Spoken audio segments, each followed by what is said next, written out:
Good evening, ladies and gentlemen, and fellow metalheads. Welcome back to Dragon's Greed Gaming.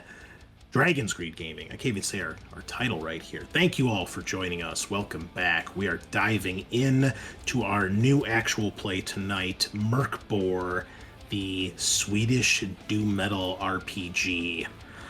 If you're not sure what the hell Mörkbor is, at least that's how I think it's pronounced here in the old US of A, check out our previous episode where we did our character creation, our session 0. And I also have another episode where I talk a little bit about this game because it is fucking cool and crazy and just came out of nowhere a couple years ago. But as always, before we dive in, be sure you stop by our Facebook where you can hear up on all the latest news. Check us out over on YouTube where we finally got some real video content that's been bringing in the subscribers. We hit 100 subscribers this week. Big deal for us. I know it's small potatoes, but considering we were way less than that just like 2 months ago, that's pretty cool. So thank you to everyone who's been tuning in. And thank you to a couple people in specifically. I got a couple shout outs here for people who've been leaving us comments. I realized today we had like a month worth of comments or two that I had not been responding to. So I have to find out why I'm not getting notifications. But anyway, shout outs to Cooper Cox, Mas Humlum, Brian Russell, Judge Chan, Bed Kochskamper, Timothy Trektinger, Mike Coburn, Jacob Irving, and our good friend Andres. All of you leaving some awesome comments. Love hearing from you guys. Love hearing that you're enjoying our shows and our content. Had a couple people talking about projects they're getting ready for fantasy and for old world. So keep it coming. That really encourages us, and it makes me feel like what we're doing is well, it's reaching people, and you guys are enjoying it, which is why we do this. So thank you all for the kind words. We got plenty more to come, and yeah, stay in touch. And otherwise, what else? Check us out on iTunes, Apple Podcasts. Leave us a review. Praise the algorithm. I think that was Mike Coburn who was saying that. I don't remember, but praise the YouTube algorithm and all those other algorithms. You know how it works. Share, like, subscribe, follow, and help us build the channel. And if you want to put your money where your mouth is, then toss a couple coins in the Dragon's Hoard. Stop by the old Patreon where we've got a couple different tiers you can check out. Help us grow the channel even more. We use that for paying for new kit, our hosting fees, that sort of stuff. Occasionally getting some PDFs and books to keep the ever-growing RPG collection growing even more. So all of it helps. Whatever you've got, if it's a like, a subscribe, or some cash money dollars, we'll take whatever you can send our way. So thank you all. Thank you to our patrons. And I think we're going to get started here. So we are diving into Mörkbor tonight. And yeah, if you haven't, you can go back to last week's episode. We did a session 0. 3 of our players were available. We built characters and saw how incredibly deadly this game is and how easy it is to make a character. And then I've also got an episode coming out where I'm going to talk a little bit about the game, a little bit of its history, where it came from, why you should be checking it out. This game got nominated and won like 7 or 8 Ennies, which are pretty big deals in the RPG world. So if you haven't heard of it, it's the fucking trippiest, coolest thing ever. So I highly recommend it. And it won't break your bank like most other RPG books. So check it out. It's cool stuff. But anyway, we're going to dive into a campaign here. We're going to be playing until the world ends. That's generally how this game goes. There will probably be plenty of character deaths and maybe total party wipes. We'll see how our players fare with that. We've got not really a roster change too much, at least a little bit from Blade Runner. Tyler is no longer with us for this one. We're back to our 4-man crew from Mork's Mad Boys.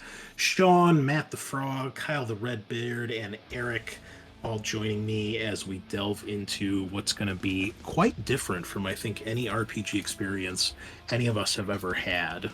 I know I haven't really done much OSR stuff, so this will be interesting to check out, but I think from a GM's perspective, it'll be nice and simple and straightforward. So we'll see how that goes. So let's go around the table here. Tell us who you are, who you're playing. Um, Matt, if you'll tell us a little bit about your character since you weren't at our session 0, and then anything else you want to tell the listeners before we dive in. And why don't we start it off with Matt since he's the fresh meat here. Sure. Yeah, so, today, hold on. I am Matt. They call me the Frog. And I'll be playing Henry Wright, who they call the Old Crab, who is a forlorn philosopher. So the forlorn philosopher is kind of a troubled sort of creature, as everyone is in this world, but they see the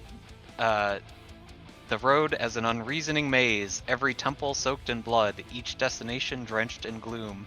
You once thought that cold analysis might tame fate itself, but now that dream of reason has decayed into shifting madness, and only the cold remains. So metal. As for your random background stuff, the roots of my dejection, that my mother alternated praise and humiliation, leading to a grandiose self-image and burning self-hatred. And dejection of my roots. I was born to a nameless mother in a Galgenbeck sanatorium. Oh, wow. So, kind of okay. Cool. Anything else we should know about Old Crab? Well, Old Crab was lucky enough to roll up a small wagon and donkey, and has the power of the time-locked pneumotoxin, which is a one of these unforsaken tablets, which he can crumble up and smash into an enemy to do some poison damage once per day. And when he wakes up the next day, the tablet is at his side once again. Yeah, so there are these tablet things in one of the expansions. I believe it is the Ferretory? Yeah, the Cult Ferrectory? I don't know how to pronounce this shit. Anyway, one of the main expansions has the Forlorn Philosopher, and it adds these crazy magic tablets that allow you to cast spells, kind of like a scroll. But if you are not a Forlorn Philosopher, you have to have a presence of +3 to use one of these things. They're called Tablets of Ochre Obscurity. There's 10 of them, and +3. Yeah. God damn. Yeah. Now, one thing I think that is worth pointing out about Old Crab is Matt was fortunate enough to roll a 17, which became a 19 with his modifier. So he actually has a +3 in his presence. Oh, god damn. But he's only got 4 hit points, so, you know. Ooh, okay. I think didn't you also roll another scroll as well, Matt? So you have 2 spells, basically? Yeah, the random item I started with was Mitsul Blind Your Eye, which can make somebody invisible for d6 rounds, or until they're damaged, which gives them a bonus. You attack and defend with DR6. Yeah, I think you had some of the coolest equipment that anybody started with. So I will point out, though, the wagon does not come with the donkey. It's just the wagon. I pull the wagon. You're the donkey, yeah. I see. Enjoy that. Excellent. Anything else you want to tell the listeners before you meet your grisly ends? Not too much. I guess as a personal update, thanks to all of the time that we've spent here with Foundry VTT, I was inspired to kick off a bit of a Pathfinder 2e campaign with some friends. We got the first session of that in earlier this week. I think everybody had a lot of fun. Yeah, it works really well. Are you using Foundry? Yeah, we're using the Foundry Pathfinder module. They put together something for this adventure path as well. It's really slick. All sorts of sound effects and other miscellaneous bits and bobs.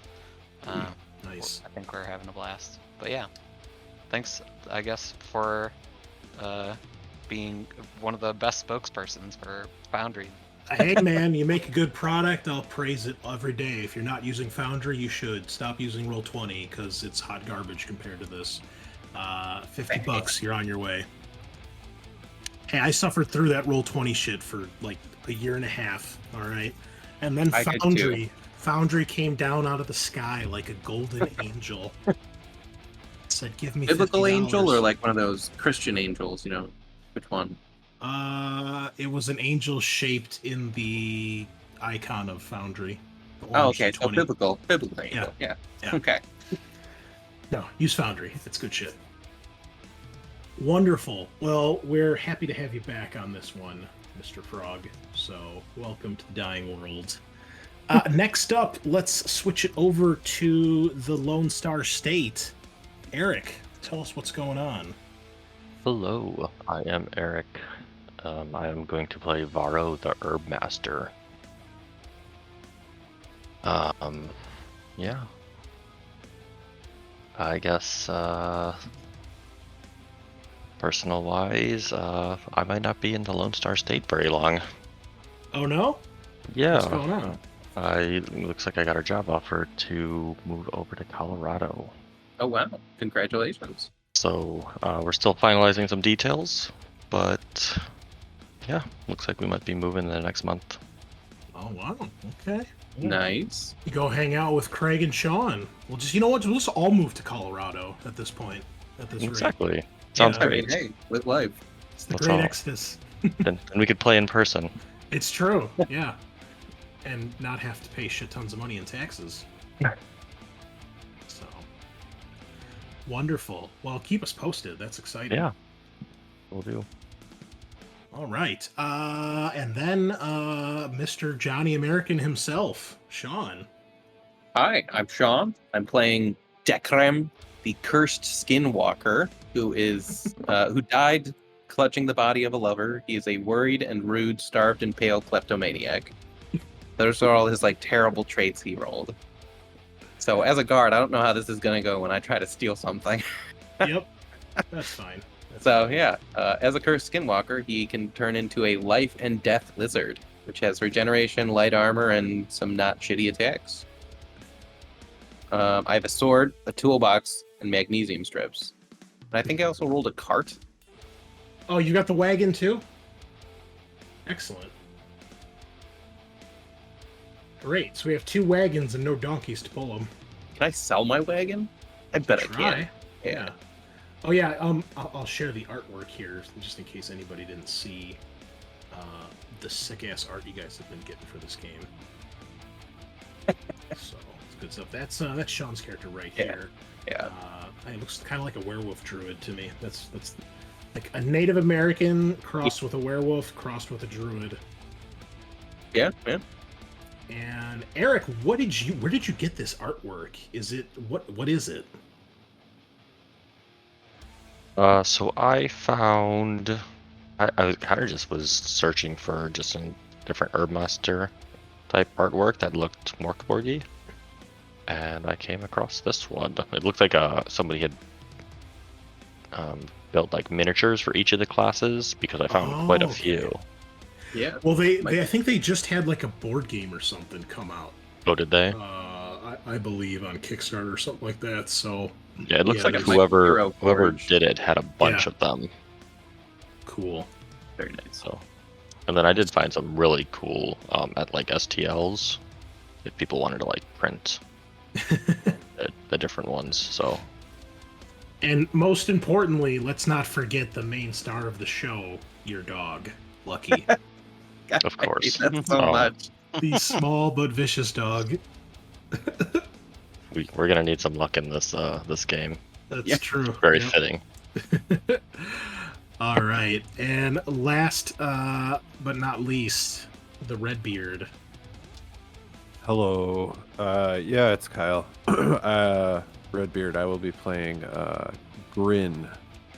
And Grin is a Jeez, I'm trying to get to my class sheet. Sacrilegious Songbird. So he has an instrument, which is one of my favorite, and it's even funnier because it's a play on words. It's a hurdy-gurdy. And yeah, not much going on here. I'm back in Illinois. That's the big news. You made the trip once again? Yep, and I am not getting in a car for more than an hour now.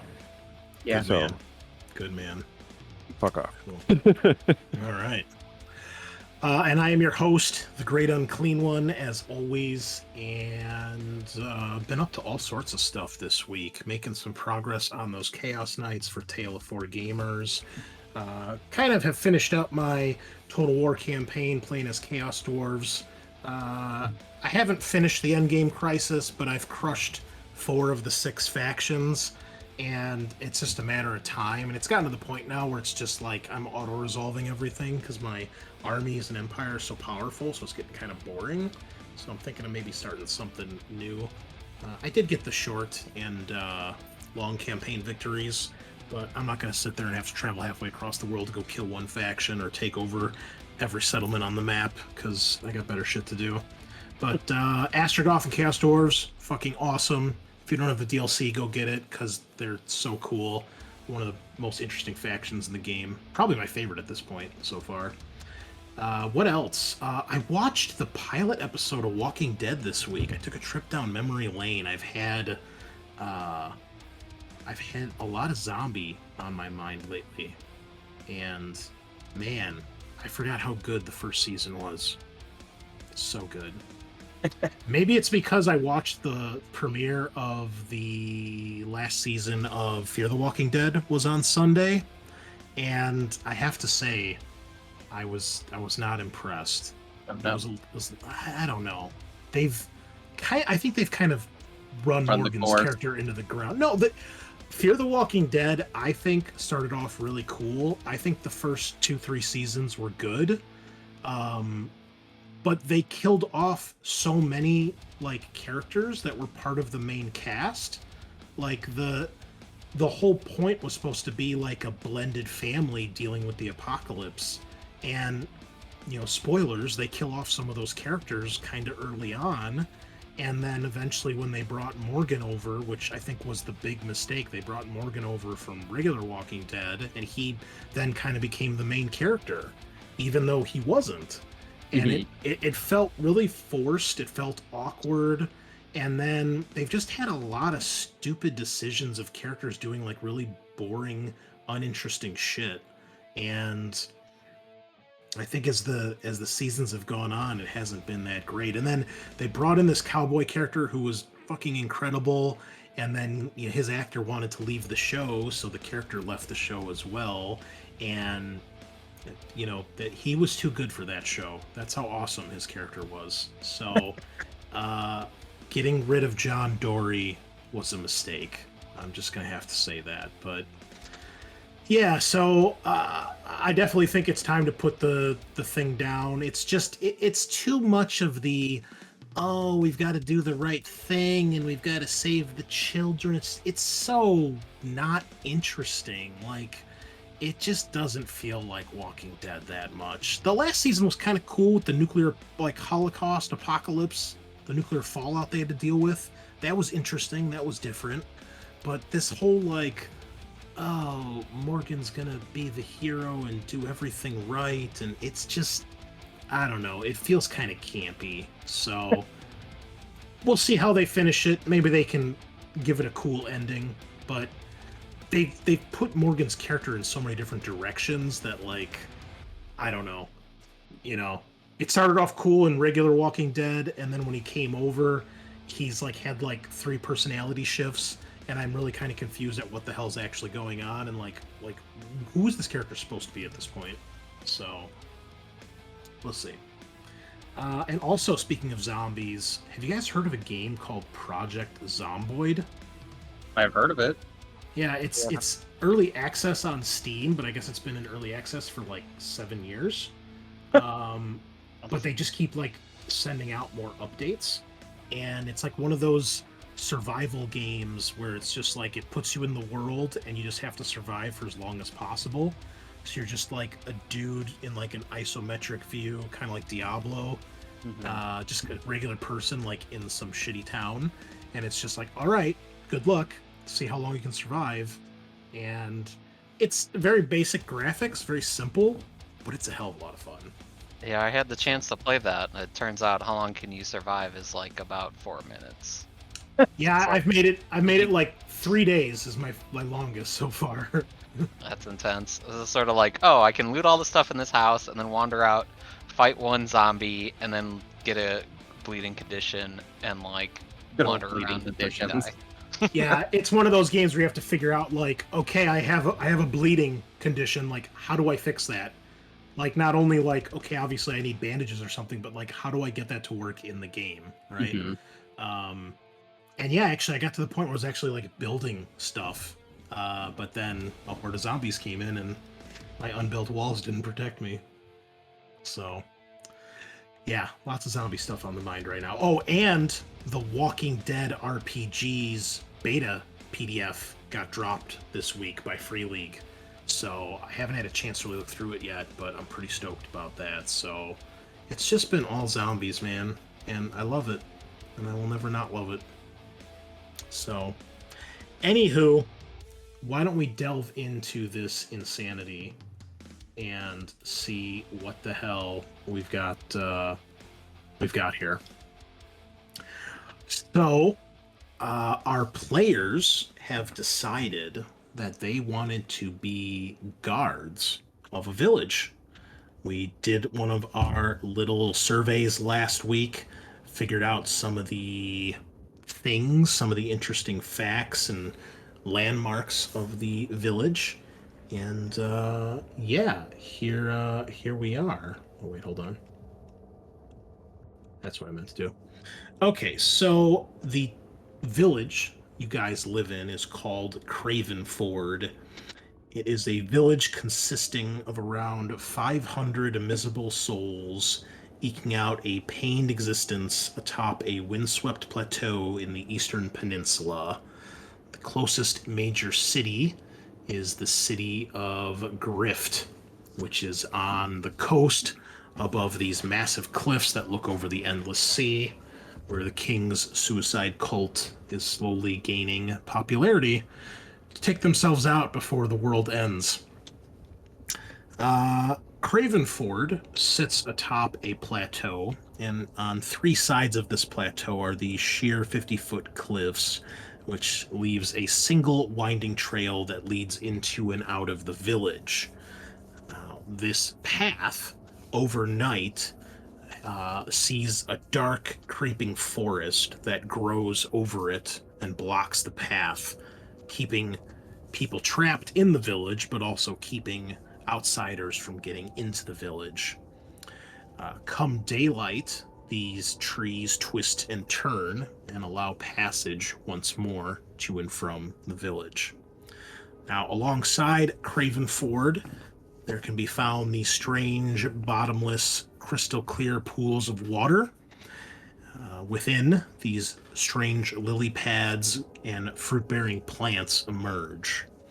Now, these, along with the fresh water of the pools, provide the town with sustenance, which they can rely on when crops fail or when times get tough.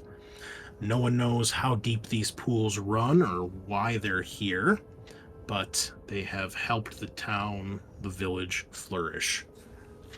In the center of Cravenford stands a massive tree known as the Rotting Oak. This huge kind of combination. Think of like a redwood tree, but with weeping willow branches.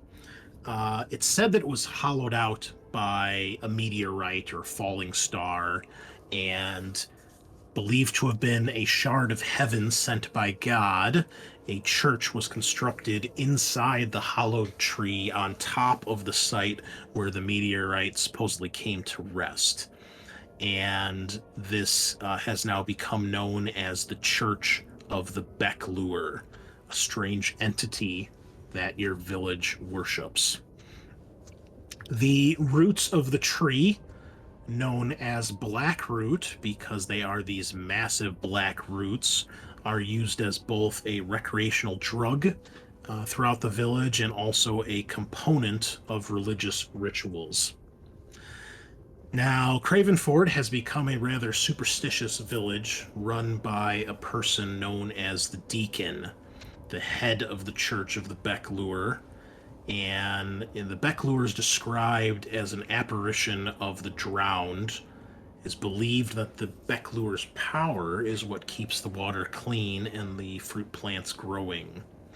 There is one pool outside of the village near the bottom of the cliffs, which is used exclusively for punishments and sacrifices.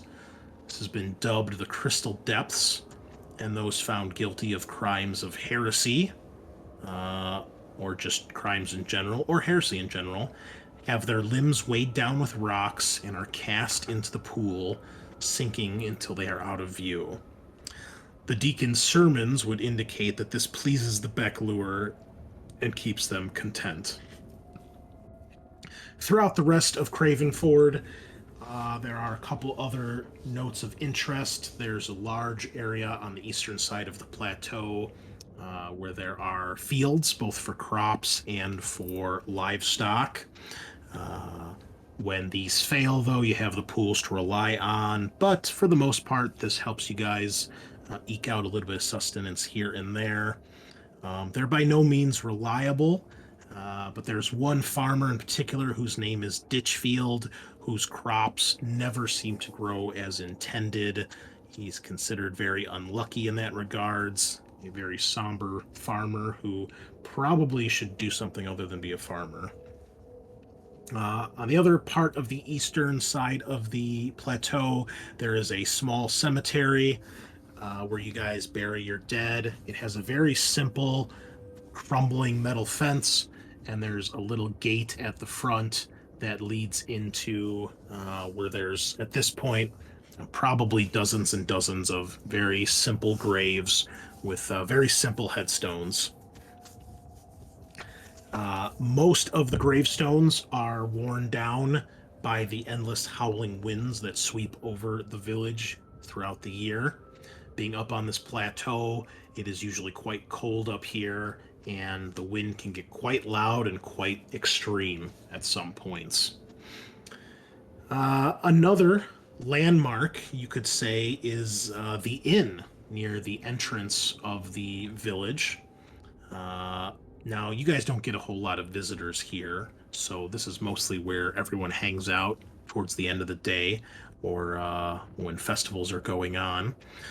The inn is run by a man named Ol Bartok Marlow, and he is a retired sailor.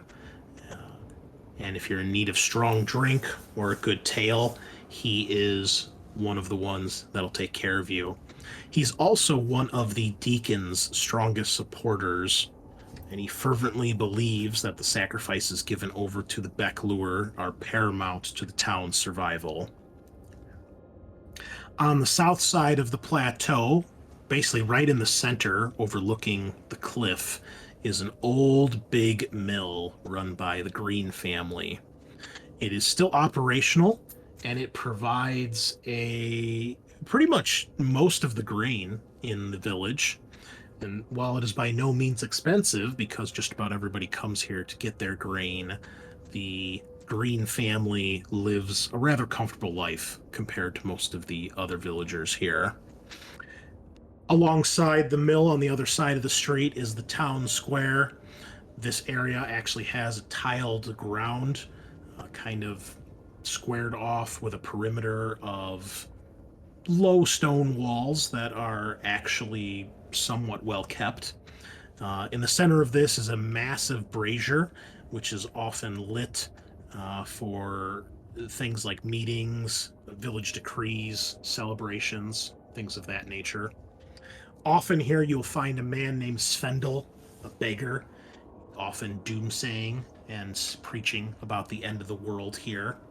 He has claimed recently that the end times are fast approaching, and that Cravenford and the rest of the world does not have long. To the west of the mill, on another side of the street, is the town butcher, a woman by the name of Gretchen, a well-built woman who is missing a hand. In place of that hand, she has a nasty meat hook. She barely speaks, but she is known to cut her meat perfectly, and despite having steep prices, most in the village would say that it is worth it. She does not deal with any fools, and the stench of the butcher shop hangs over that portion of the town, often drifting towards the barracks, where we find most of our players here. The town guard, known as the Blighted Bulwark, at any time has roughly around 50 or so citizens that are actively enrolled. They often patrol the town to keep it safe, venture beyond the forest path to make sure that your village stays relatively undisturbed. And you have you're led by a captain of the guard whose name is Captain Graft. He is a fairly well-built man with a very scarred face, often wearing his armor, which has seen better days. He carries with him at all times a massive flail that hangs from his belt. A very brutal, uncompromising warrior, and he's usually heavily armored when he's on duty. He often is in discussion with the deacon, and any commands that the deacon has usually comes through Captain Graft. Finally, we have Lugo, the newest recruit, a strapping young lad of 17, who's always trying to help out and wants to prove that he is worthy and will become a good guard, but in his excitement and enthusiasm, often oversteps his bounds or just helps out in the wrong way and gets in the way of everything. And one last thing. At the very north side of the town, basically right as you walk in past the forest paths, there is a forge run by a smith named Galrud. And despite having lost his sight to fire years ago, he is capable of quite remarkable pieces of equipment. Of course, all for a price. And finally, this is the deacon. You guys do not know what she actually looks like. You don't know what her real name is. She's been here as long as anyone can remember. When you do see her, she is often in her ceremonial garb, which is best described as some sort of like chainmail dress with these weird gauntlet type things covering her hands. She has small shoulder pads, which appear to be made out of a similar type of metal. They seem to have weird images of faces screaming from the pads, and they have candles jammed into some of the eyes and mouths, which are often lit, especially when she's giving a sermon. On top of this, she has a dirty white grayish cloak that covers her shoulders and forms a hood, and she always has a metal mask on her face. You can't actually see her face. The mask itself looks like it's that of a female. It's got very soft features, thin lips, but it has more of these screaming faces protruding, especially from basically above the eyes all across the forehead, with large spikes that look almost like nails protruding from the top half of her face. And much like the shoulder pads, she has these weird candles on top the head of the mask as well. Finishing this off, there is a red tabard that hangs down the center of her body, and it is slightly decorated with little bits of like gold inlaid trim. more or less, the deacon is the one who runs the town. God damn. And so that is where we shall begin. Do any of you have any questions about anything before we proceed? Nope. Nope. All right. So, listeners, as you heard me say, Merkbor is a game in the style of the OSR, the old school revival, old school renaissance, whatever you may call it.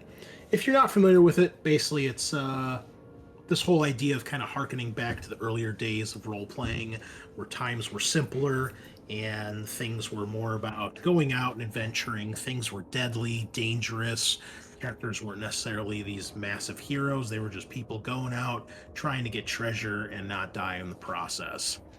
One thing that people always seem to point out in the OSR is that you gain experience from gaining treasure versus killing monsters. But in my experience of role playing, I've never given experience for killing monsters, nor have I ever received experience for killing monsters. I simply grew up with my first GM rewarding us XP after each session or after milestones. So, they say that the treasure thing helps versus dealing with balanced adventures or encounters. But I've never dealt with any of that shit with experience points. So I guess the moral of the story here is this is not massive grand campaign. This is not this epic storyline. This is a dying world, a dark, gritty world, and it is eventually going to end. As a matter of fact, Merkbor has a mechanic called the Misery Dice. At the the dawn of every day, we roll a dice, and if we roll a 1, a misery occurs, which is kind of like a sign of the apocalypse. There's a table that we roll on. There's lots of tables to roll on this game. You'll start to see that as we play. Anyway, so we roll when a misery happens, and some terrible things begin to befall the world. When the 7th misery occurs, the world ends, the world dies, and everyone in that world, including our players, go along with it. Our players are free to do what they want during their final days. If they want to try to be good guards, or do horrible, unspeakable acts, or try to avert the apocalypse, it's all up to them. So, I've got things planned here. It's not just going to be do whatever you want. They can obviously react to things however they want, but don't expect a grand, sweeping narrative like we had in Gallows Geists. That is not what this game is about. And we're probably going to go through a few characters as well, so don't grow too attached. That's all I'm saying. And to our listeners and to our players. So this is just a goofy, fun game. We're going to have some crazy shit happen. And I'm going to try to use all sorts of different rules from some of these Merkborg expansions. I want to try some of the various equipment and other cool shit they have here, and just really enjoy this game for the weirdness and the intensity that it has. So, with that in mind, we're going to start the game off with a D6 for our misery die. The game gives you suggestions basically from like a D2 up to a D100, depending how long you want your campaign to last.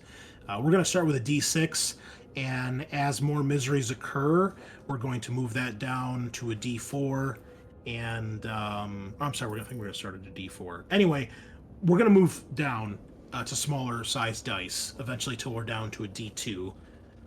And eventually the world will indeed end. And whenever that happens, no matter what we're doing, no matter where we are in the story, quote unquote, the game will be over, and that will be the end of Merkbor, and we will move on to something else. So this is not probably going to last for months and months. It'll probably be weeks at most. So just enjoy your time while we're here. And you're forced to move on too, because the rules say you have to burn the book after It's true. apocalypse. It's true. Maybe we'll do that. I don't know yet. I don't know if I've decided I want to do that. I don't know if I'm that hardcore. I don't know if I If can you handle do, it. though, you need to record it. Oh, we will. We will for sure. I'm not going to burn this and not record it because nobody will Right. believe me. But I'm only burning the core book. I'm not burning all the expansions too. Understandable. Understandable. Okay, so with that in mind, our 4 characters, you guys are all currently one of the 50 guards who are on rotation, and you find yourselves in the barracks. It is a large building, kind of old, kind of crumbling. It's seen better days. It's basically a stone building for the most part. There's a ground floor surrounded by a 6-foot stone gate, a wall that goes around basically the front. It makes like a front courtyard in front of the building. And then the barracks itself is 2 stories. There's a ground floor, and then there's a second story. The ground floor is where like all the training areas are, the armory. It's also where the like kitchen and the like basically the grand hall where you guys would sit for meetings, food, things like that. The upper floor is where you guys have rooms to stay at. Very simple, but at least it's a roof over your head. And then Captain Graff's office is up there as well. So the 4 of you are currently sitting around a table. The guards tend to break into small groups, and the 4 of you have made one such group. The 4 of you are gathered around a table eating your breakfast, which is a depressing gruel of porridge of some sort. What would you guys like to do? Ah, gruel again. It never ends. Yeah, it's every day. Love Be me some good. gruel. And I'm gonna look at the cook if there is one. You don't see the cook. He's probably in back getting the next batch ready.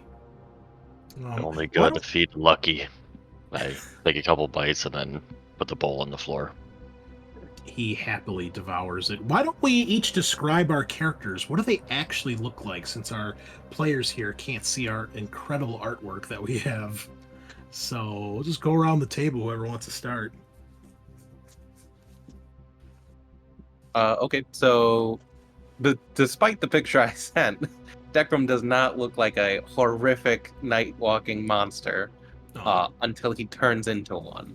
Okay. Normally, he's just a pretty average height, maybe like 5'9", 5'10", Swedish guy.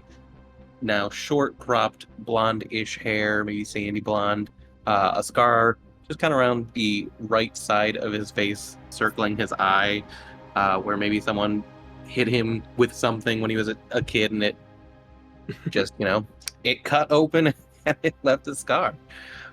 He's a very thin, not very well built, and he's just kind of ugly too. So he is just, there's a reason he's a guard, because he drew the shortest straw in life, it seems.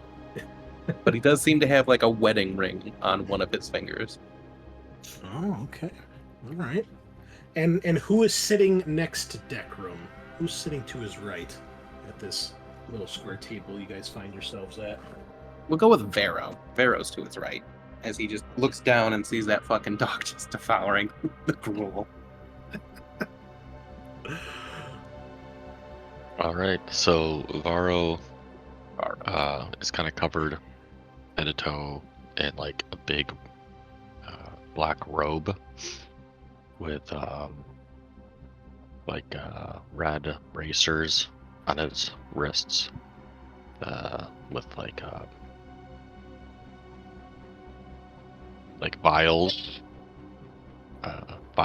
and concoctions, kind of like covering a belt around his waist, on his bracers.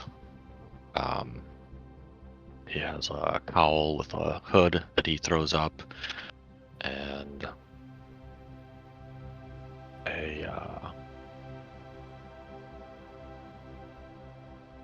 I would think probably kind of like a light armored kind of like leather vest that he's wearing on his torso as well.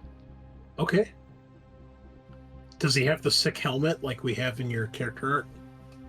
If I'm allowed to, yes. I mean, there's not Definitely. actually like we'll just say it's part of your armor, your light armor. Okay. But yeah, he's gonna have like a mask that he flips up to like talk and eat. Excellent. And then who's across the table from Varro?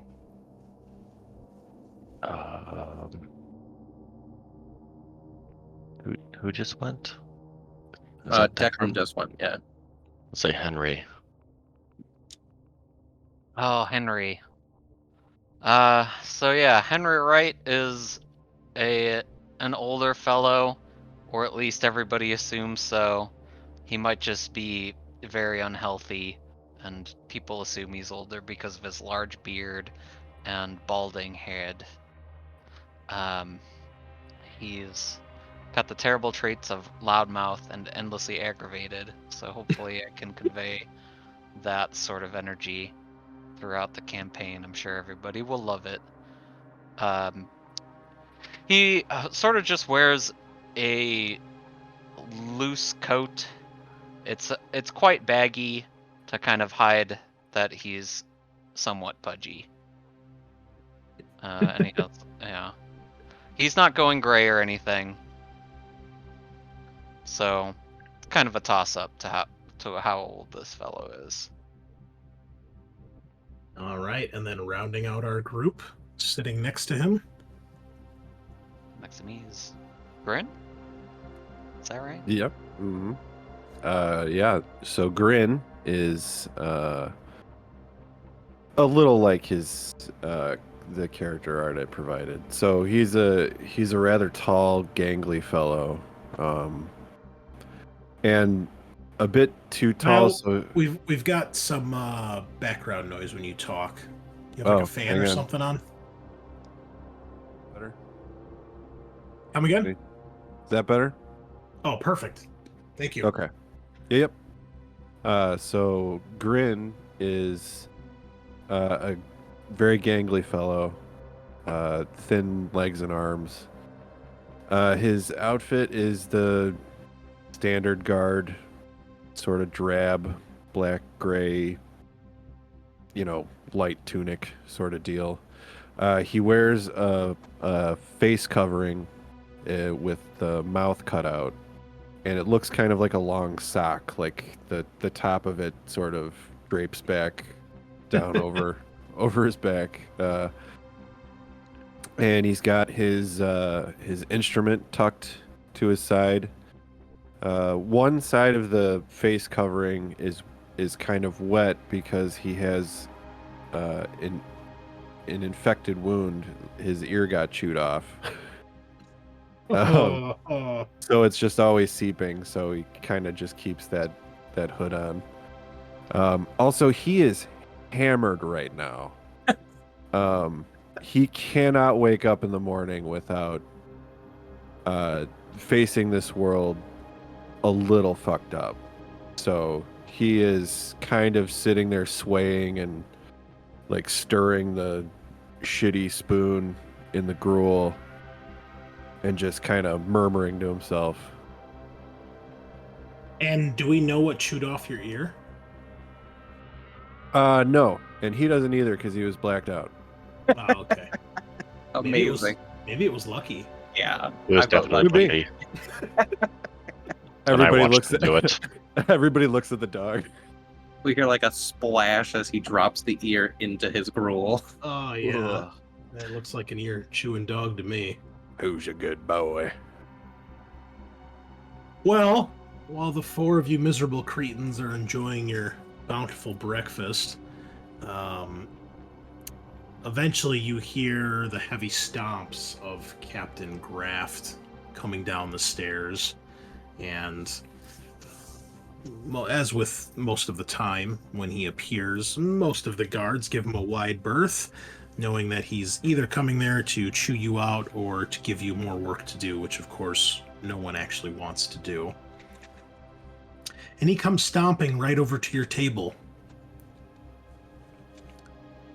He looks, he looks down at the four of you, and he says, "You four, with me." And he starts to lead you out into the courtyard. Oh, but I haven't finished eating. He does not stop walking.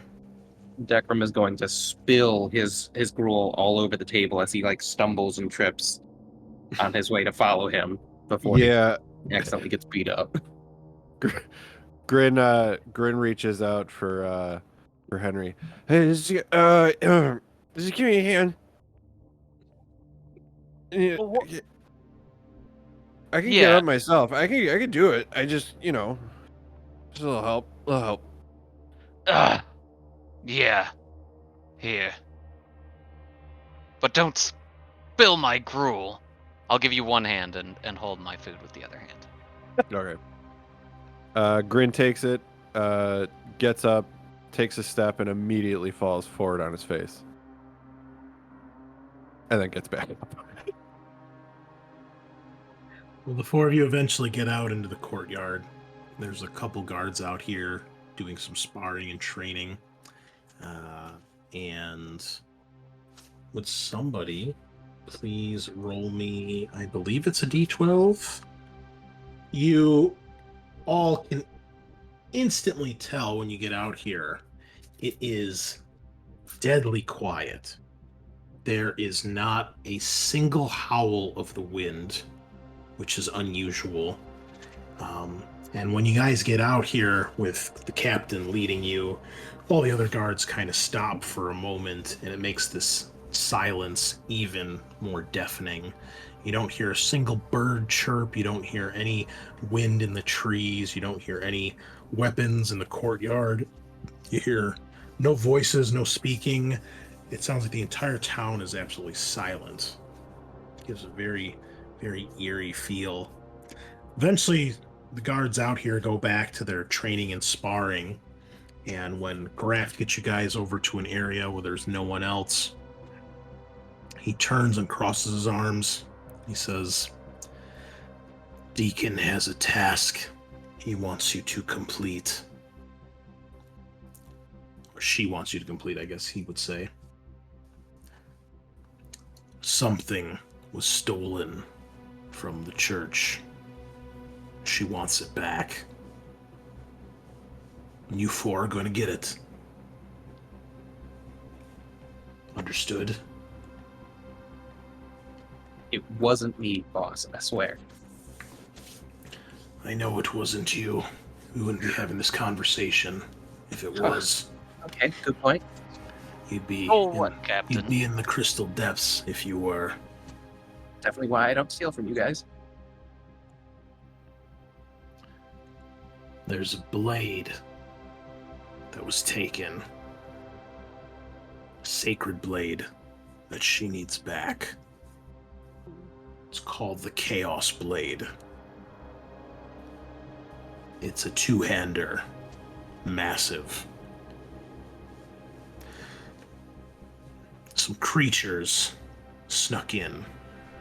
Took it to their lair. Not too far out. Get it back. Bring it here. I don't care what you have to do. Understood?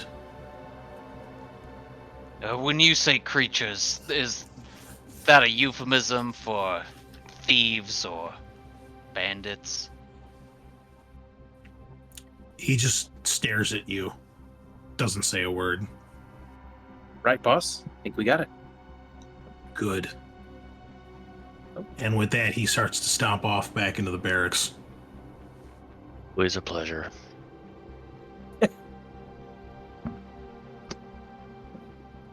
He does not appear to hear you, or if he does, he ignores you.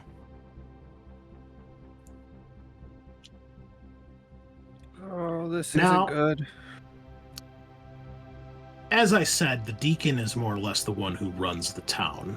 Whether or not you guys are fervent adherers to the Church of the Becklure, or if you just give lip service to make it seem like you are actually participating. That's up to you. I'll let you decide. But you know that anything that involves her or that that she's giving an order to do is probably a pretty big deal, pretty serious. So that's definitely probably one of the most prominent things that has happened in any of your miserable lives. I'm gonna go see if I can get some armor from the armory. Meet you guys back here in like 5. I think I might join you. I joined the guard for basically to just stroll about the edges of the city, ruminating to myself, thinking, it's nice to look over these forbidding, forlorn, windswept plateaus, compared to speaking to any of these wretches within the city. But if I have to actually face a hive full of, quote, creatures, I suppose I'll need to arm myself. Yeah. Okay. Just hurry it up. You'd think that this would be standard for a member of the guard. They'd equip us to perform jobs in their service. And he'll continue ranting as we walk to. Yeah, Just We nod. think they care about you. Is there Grin anything would, on his person that I would see that would like pique his interest? Well, I don't know. I'm asking Matt.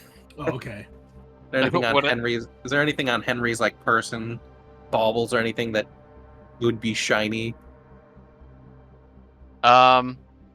Sure. I have this useless tablet, a piece of paper, a potion, or maybe just a bottle of mysterious fluid, a knife, and a flute.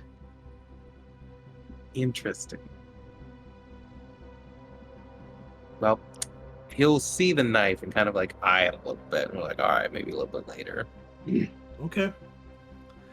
What are the other two doing? Are you guys going with them? Grin is stumbling behind them. Yeah. All right. I'm gonna open up my portable laboratory and start mixing concoctions. Alrighty. So it's what, 2 random ones, right? Two random. Roll it up. Okay, so I think there is it 6 different concoctions? I think it's 8. 8. Okay, so I'll just roll 2d8. Yep. Fenrir's Philitry and Azumiel's Vapor. And then Cool. is it D4 of each or D4 Um, total, and I can decide how they're spread out?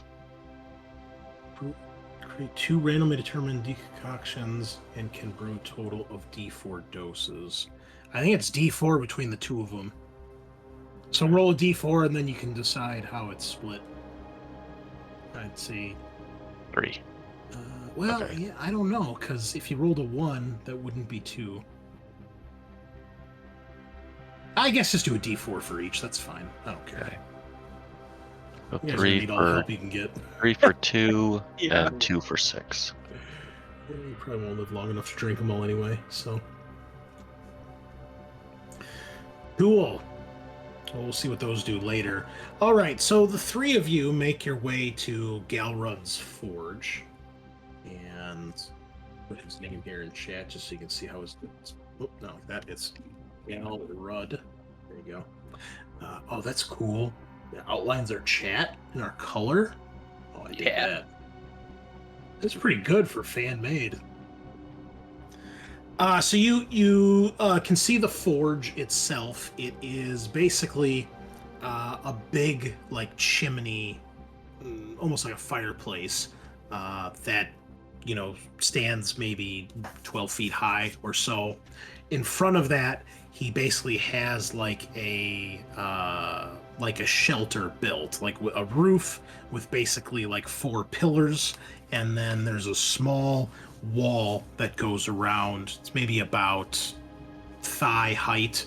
There's a little door to go inside. His house is next to the forge, but he's often inside this little, like something you'd see set up at the Renaissance Fair, kind of like that, little low roof.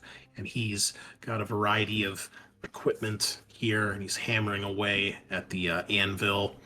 He's a somewhat short man. He is blind. His face, around, especially around the eyes, is scarred with the marks of fire, burn damage. And he hears you guys when you approach. He looks up in your direction, and then he goes back to hammering. Old Gallerod, you got anything we can purchase today? Finish anything? Sure. What you need? Something to, stop some arrows or daggers if you got it. Something I can wear. Yeah. Yeah, just finished up a few things. He says, come on in. Take a look around. Gulkin. And yeah, I mean, whatever you need, it's, base price. All right, I will pay the 20 silvers for light armor. Okay, you may do so. Great. He will gladly take your silver. Anyone else purchasing anything? I'm also grabbing light armor. Okay. You got any shields? Actually, hold on. I need to roll to see how much of these he has. Yeah. Matt, pick it high or low. Uh-oh. Hi. Good choice. He has 2 suits of light armor. He only has 1 shield, though, Sean. Well, I mean, fucking Finder's Keepers. I snagged that first. Okay. And I'm now out of silver. Well, you might be dead by the end of the day, so better to spend Exactly. it and not need it, right? Right, So- yeah. How do I... Oh, all right. Well, you have a shield. You guys have some armor. Is Grin purchasing anything? Well, shit, you said only 2 light armor, huh? Mm-hmm. And those are spoken for. Does he have medium armor? Perhaps.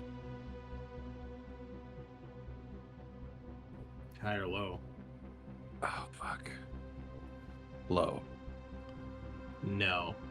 Fuck. Shit. Looks like that's all he has for armor at this point. Grin would look at his 2 companions with side eye and then go back to looking at more equipment. Well, in that case, we're gonna have to go all out with a weapon purchase. Okay. Am I just asking what would be available, or? I will tell you what he has here.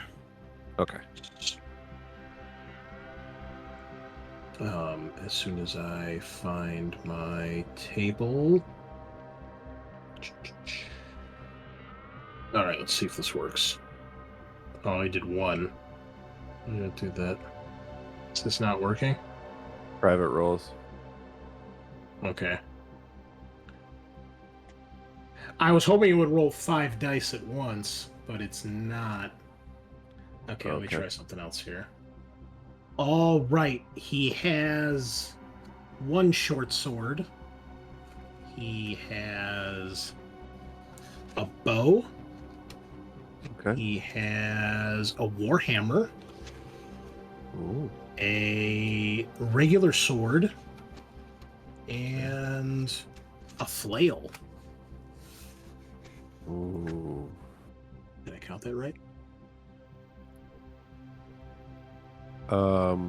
Now with the bow, that would, I assume he would have arrows as well.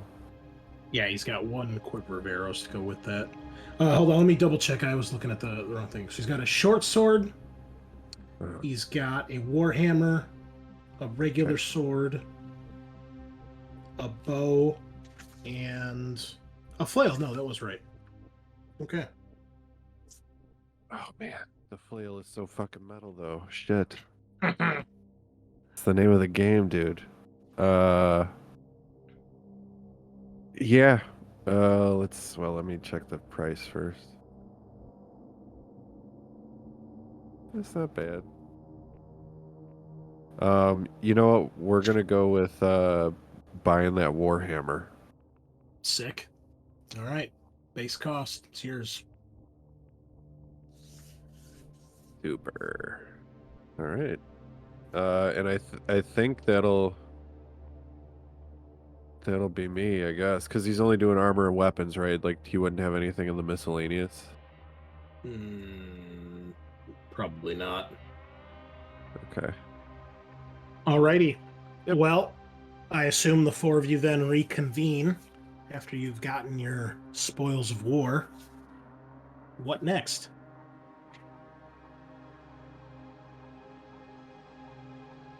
Did the captain Um, tell us anything about where we're going yet? Might have He'd give you directions, yeah. There's the thieves are believed to have made a lair about south of the plateau. He gives you some directions, basically, some landmarks to look out for. all right, let's go fuck us up some thieves. Oh, Chris, before we leave Galrud, I think Grin would maybe throw him 5 silver and say, hey, would you mind maybe making some light armor? Next time I come around. He walks over to where you put down the silver and he puts it into his pocket. Says, "Sure thing, kid. Be next on my list. Oh, Just sweet. make sure you got the rest of the silver when it's ready." Oh yeah.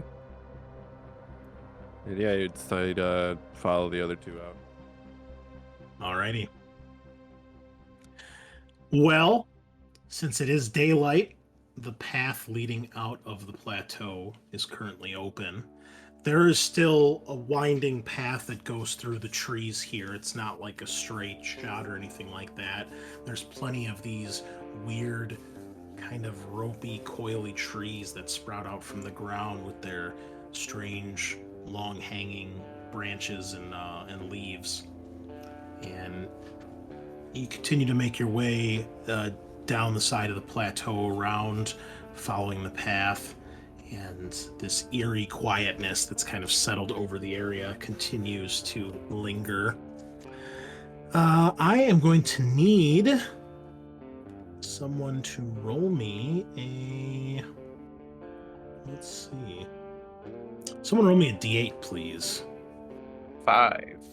All right, somebody else roll me a d20. Oh boy. Anybody. Okay. 17. All right. So you guys are making your way down what used to be a well-maintained trade road from here to the 3 bridges that lead off the eastern peninsula. You're heading up towards the one that goes towards Galgenbeck, the capital city. However, after years and years of not being well maintained, it has fallen into disrepair. Many of the cobblestones are cracked or missing altogether. The path is muddy and overgrown in places, makes travel quite hard, and it slows you guys down as you've never really been out quite this far. Would everybody please give me a presence test? And unless otherwise stated, tests are DR 12. Shit. Damn, we got some good presents here. I mean, I rolled a 4 minus 2, so 2.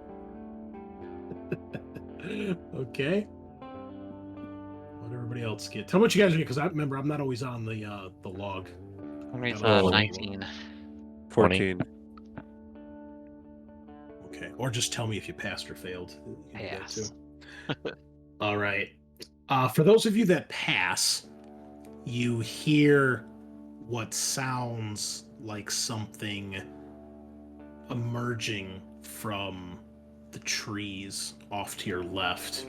You hear kind of a loud stomp and like a deep growling breath.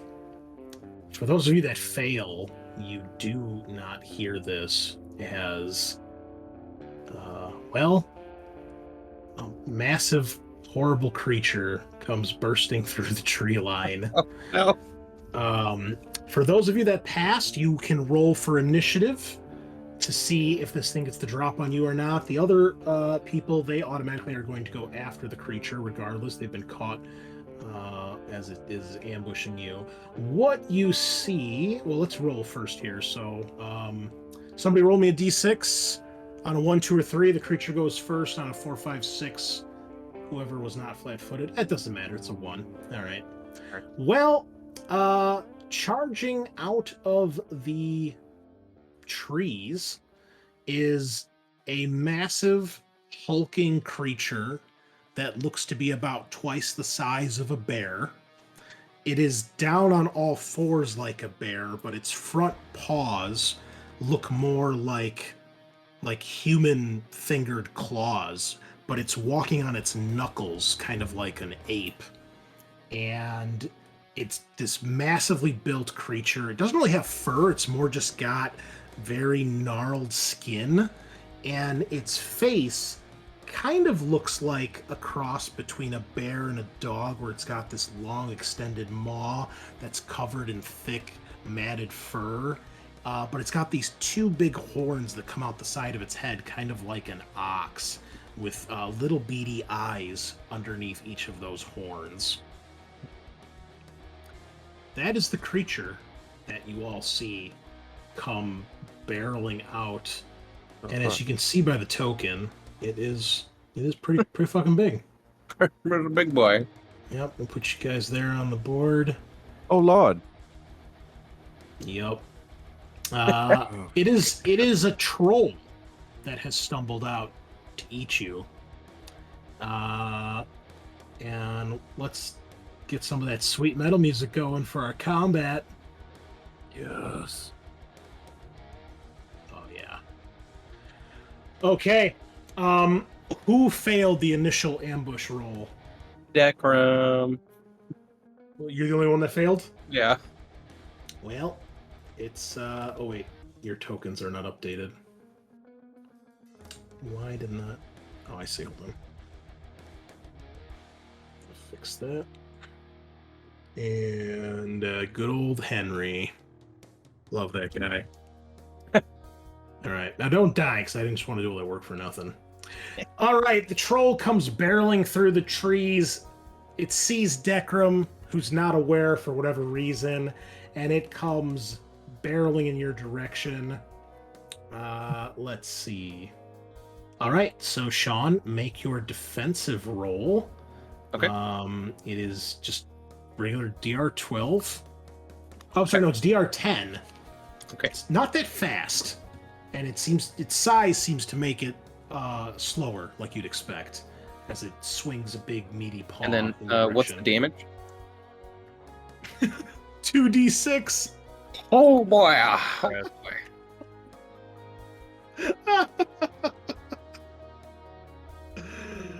Okay, that's a fail. Do you want to take that damage or use an omen? I want to use my omen. Yeah. What are you going to use your omen for? I can make the difficulty down by 4, so I would pass with a 7, an 8, right? Yes.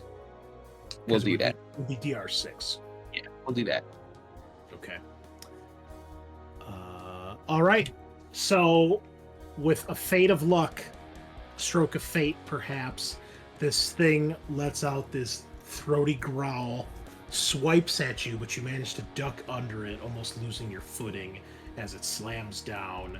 And now the four of you are free to go. Whatever you'd like. Dekrum's just gonna start turning into a lizard. I am gonna try and throw one of my concoctions at him. All right. It is. It's only DR 10 to hit because it's so big. Ranged attacks use agility. Okay. I'm gonna throw the vapor. Oh no. No, that's an 8. I Next, missed. it goes crashing somewhere behind him, behind the trees. Okay, Grin will scream wildly and swing with his newly purchased warhammer. Okay. Also, its armor is D2. If that. What does this do when I roll this? Oh, troll is angered. Okay, that sounds about right. Oh, he Nice. mad. You're not sure why.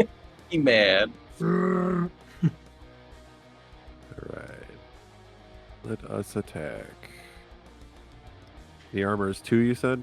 Yep, Okay. D2. Let's roll. That's not a D. There we go. Hey, there we go. A hit. Oh, jeez. So, if I may, I hit this thing like totally dead on. I inflict 0 damage. Oh man. Your flail, or I'm sorry, warhammer hits this thing and it's like you're hitting like a solid rock. It does nothing. Damn it! I think that leaves us with Henry. I think I'm gonna dip into the pneumotoxin right away. Okay. So with that, I can crush my tablet into a powder and strewn it upon a creature. But I must first wield the power. Okay. So explain. Nice. Oh, it gives my us God. makes That's sense. funny. What? Loved it. Oh my god, awesome. Okay, so Matt, explain what happens, because this is like your class ability that you're doing. Like, explain what this tablet is and how it works to the listeners here. Yeah, so this obscure cracked tablet can be crushed into a powder. I can then spread it and throw it at a creature. It takes d6 damage, and on a 6, it chokes and dies. The tablet reappears in my possession in the next morning. This present test is harmless to the wielder, only determining whether or not the powder finds the target. And I guess if I fumble, it explodes still. Okay, so basically, listeners, this thing, I envision it kind of like in your artwork here. It looks like one of the tablets of the 10 Commandments. It's like this stone thing, and you fucking smash it, and then this powder goes everywhere. So everyone was cheering because we rolled a d20, and the game played some epic heroic music. So when you roll a d20 on an attack roll, that doubles the damage, I believe. Yes. So roll your damage for this thing. Alright, this would be a d6. Oh, On a 6! oh my god. Well, like a hero of old, Henry smashes the tablet to pieces. Dust goes swirling around the troll, and as it opens its mouth to roar, the dust just gets sucked into its lungs. It begins to cough and hack and starts to slow down. And as it's about to swipe down at Grin, it basically falls midway into a heap and stops moving. Bro, way to one-shot the encounter dog. That's amazing. Let's give him the old bleh. Grin would stare back at Henry and raise his warhammer like the Sand Raiders in Star Wars. And just start pumping it. We fucking did it. Did it! Dekram is literally a lizard and just turns back and gives you like the monitor lizard look like. What the fuck, bro? Wow. Ibiru, where did that thing come from? You are so lucky that fucking killed it. Oh my god. That's so 2d6 fucking damage. lucky. Oh my god. What the fuck? A critical on a critical. Right. Yep. Amazing. Well done. The beast is dead. What would you like to do next? I mean, I go back and like cheer on Henry for being a goddamn hero. Is troll meat toxic? You don't know. Never Oh. had troll before. Do you guys want to try some troll? I mean, do you guys have any food? No, Oh, Shit. buying food these days? I have a magnesium strip, whatever that is. Oh, that's cool. Yeah. You can It's light on fire and magnesium. it I burns don't- super bright. I don't got a think you- femur I can suck on. Yeah, I don't think you eat the magnesium. Looks we like don't we're have any trying food. troll, boys. Yeah. Trolls on the meat. Meat's back on the menu, boys. All right, All right. yeah, you guys can cut up. There's plenty here, so you can cut some up to consume. Are you gonna cook it? Eat it now? Save it for later? Let's Maybe cook both? some. Let's cook some to try, and then we could salt and package the rest. All right. Well, you can. You guys can make a fire if you want. Cook some up right now. Probably take like 20, 30 minutes. All said and done. Yeah, that's not bad. All right. Well, you consume the troll meat. Is everybody consuming it? Yeah, I mean, I'll consume it in my monitor lizard form, or whatever life death lizard. Okay. Is anybody know. not eating How the long meat? have we been out here? Do we want to make troll jerky? Like, maybe this is like an hour or two into your walk. No, I don't think so. I mean, I'll hold on to some, I guess. I got one or two more bulk capacity left. Okay.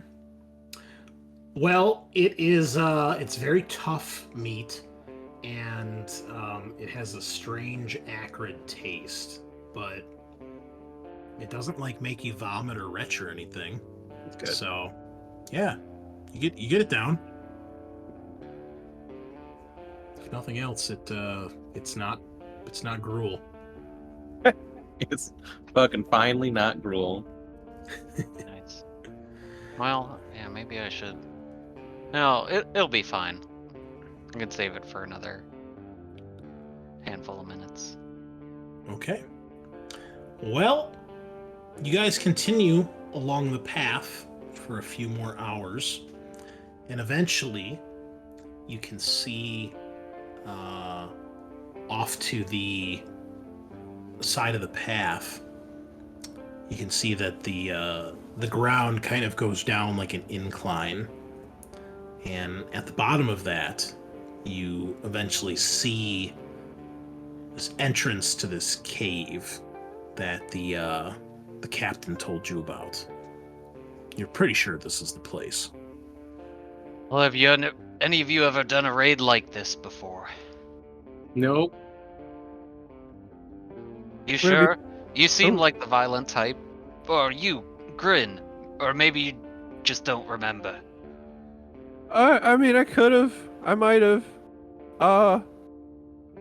Yeah, sure. It's not bad. It could be, but you know, when it's all said and done, we'll get it. We're gonna get it. He is not. He is like sweating bullets.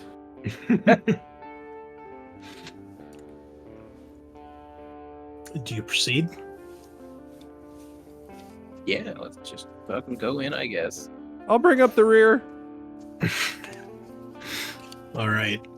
Well, you guys make your way down this incline towards the cave, and I think that's a good place to stop for our break, as we're about to delve into our very first Merkboar dungeon. Oh boy. Just gonna Yeah. let Matt take care of everything. OSR, here we come. only do that once a day unless you want to camp outside of this cave. Oh. Yeah, Well. remember, the tablet doesn't come back until the next day. It's been shattered into 1,000 pieces. Well, it saved us from the trolls, so I think that was a good. That's a good. I Yeah, should've hopefully put this it- cave isn't also full of trolls, which would be nonsense, but you know. Weird nonsense from Bjorkborg. yeah, He dude, seems a big enough troll, that it would. troll snuck into the church at night. No one saw it. All right, we'll be back in a few minutes, folks. Good. Right, boys, I sure BRB. Yeah. All right, folks, we're back, and it sounds like you guys are going to continue down into the depths. So, you enter this cave, and inside is a fairly large-sized chamber, and you are definitely inside some sort of natural occurrence, like a cave. Basically, there's stone all around you. The room is empty, save for there is a large single sarcophagus. Basically, the head of the sarcophagus is against the far wall opposite the door. The foot of the sarcophagus is closest to you. It's more or less in the center of the room. I guess. Can we look at it? Take a closer look. Yeah, so you see that the top of the sarcophagus has carved into the stone the shape, vaguely the shape of like a person, a humanoid shape. The face, though, is quite bizarre looking. It doesn't really have a nose, and the eyes are just these big orbs, and the mouth looks more like stitching or needles rather than like a regular human mouth. Okay.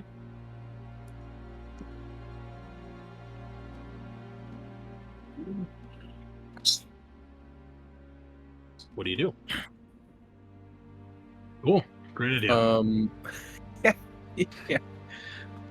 So, are there like torches or something? Can we see clearly? I was just gonna ask, does anybody have any light? Because there's a little bit of light from outside, but I mean, it doesn't go all the way into the room, so you know. I was gonna say, like, when we were at the blacksmith, someone was like, "Oh, does he carry any miscellaneous items?" And he said no. I was like, "Oh, well, I was gonna buy torches, but maybe we'll just pretend it's not a problem if it doesn't come up." It's a problem. Cool. One of my concoctions gives +2 prescient tests for D4 hours. Would that potentially be night vision-esque? I mean, presence is what would be used if you like need to spot something, but it's still not going to make you be able to see in the dark. I got nothing. No one has a torch. Oh my god! I I thought thought somebody somebody had a torch. Was it me? I- Oh, I do have a torch. Oh, okay. Yep, my character has a torch. Okay, Alright, it was me. Thank God. Woo! Okay. We killed the troll only to die to not having a torch. And bad stomach aches from eating shitty troll meat. Yep. Yeah. All right. Please roll me. Or no, you don't have to roll anything. So I assume you light the torch. Yes. Okay, so it lights up the rest of this chamber, and that is all that is in here. Is this single sarcophagus? Nothing else. Are there other doors? There are not. It's just this. Alright. Alright, who's gonna open it? Oh, dog, I'll do it. Rock, paper, scissors. Don't even need to rock, paper, scissors. I want to be the first character death.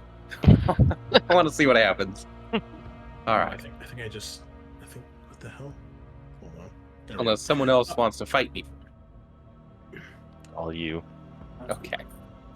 Give me Deck. a DR 16 strength test, please. Oh, there's no way I'm passing this.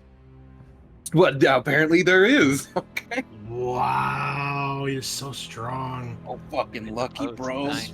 Right on the money, too. Yeah, Nice. exactly.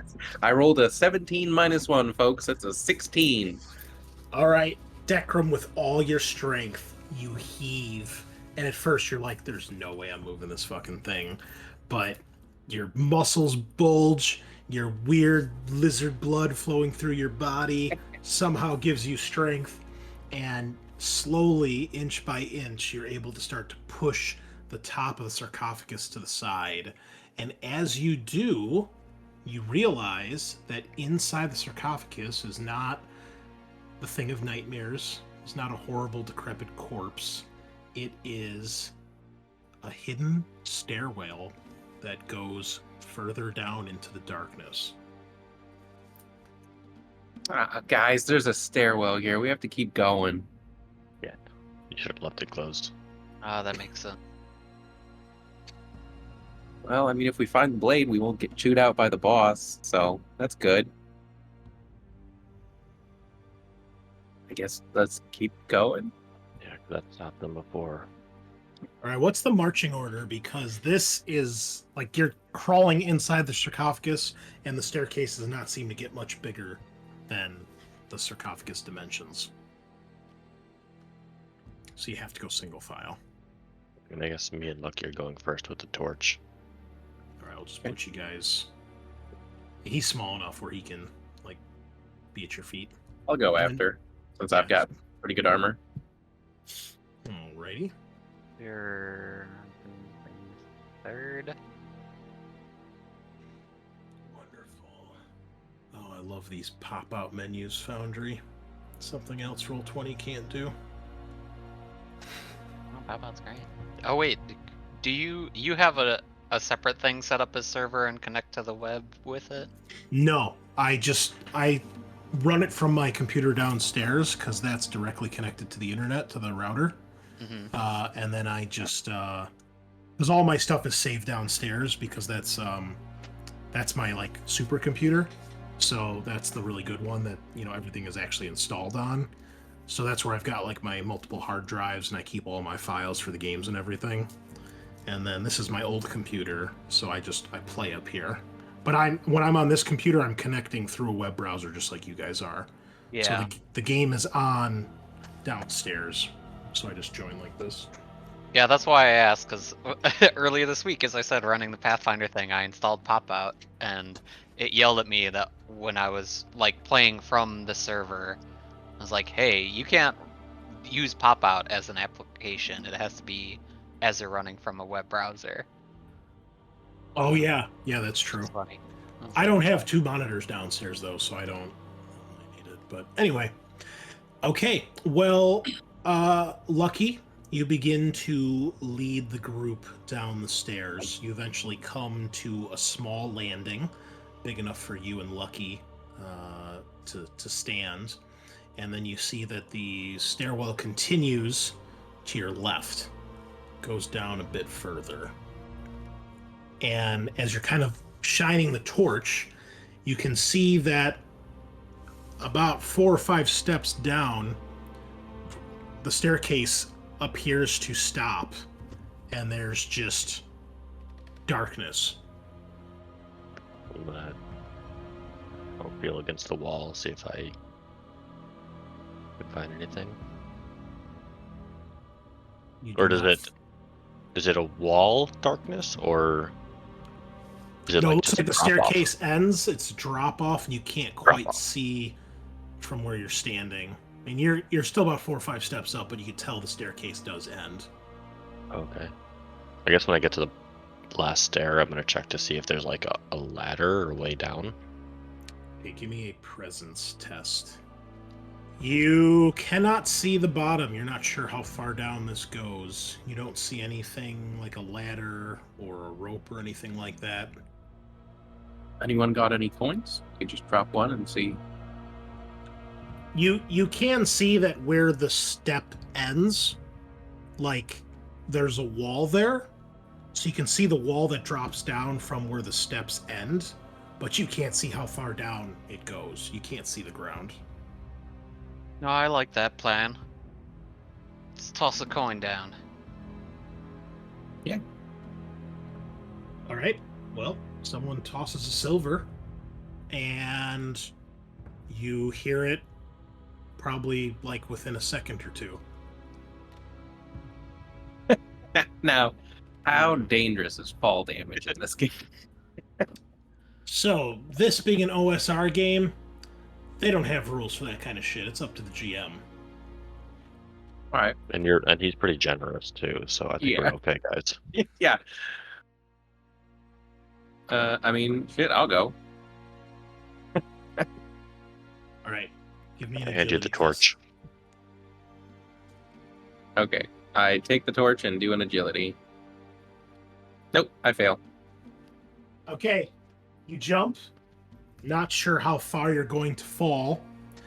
It is not a far fall, but it's so quick you're not expecting it. Your feet hit the ground way sooner than you expect, which sends a bit of a shock through your legs. You kind of stumble forward. You're going to take 1 point of damage, Sick. but you are otherwise okay as you pull yourself up and you realize you are in a squared shaped room. The floor beneath is still stone. When you look back up, you can see Varro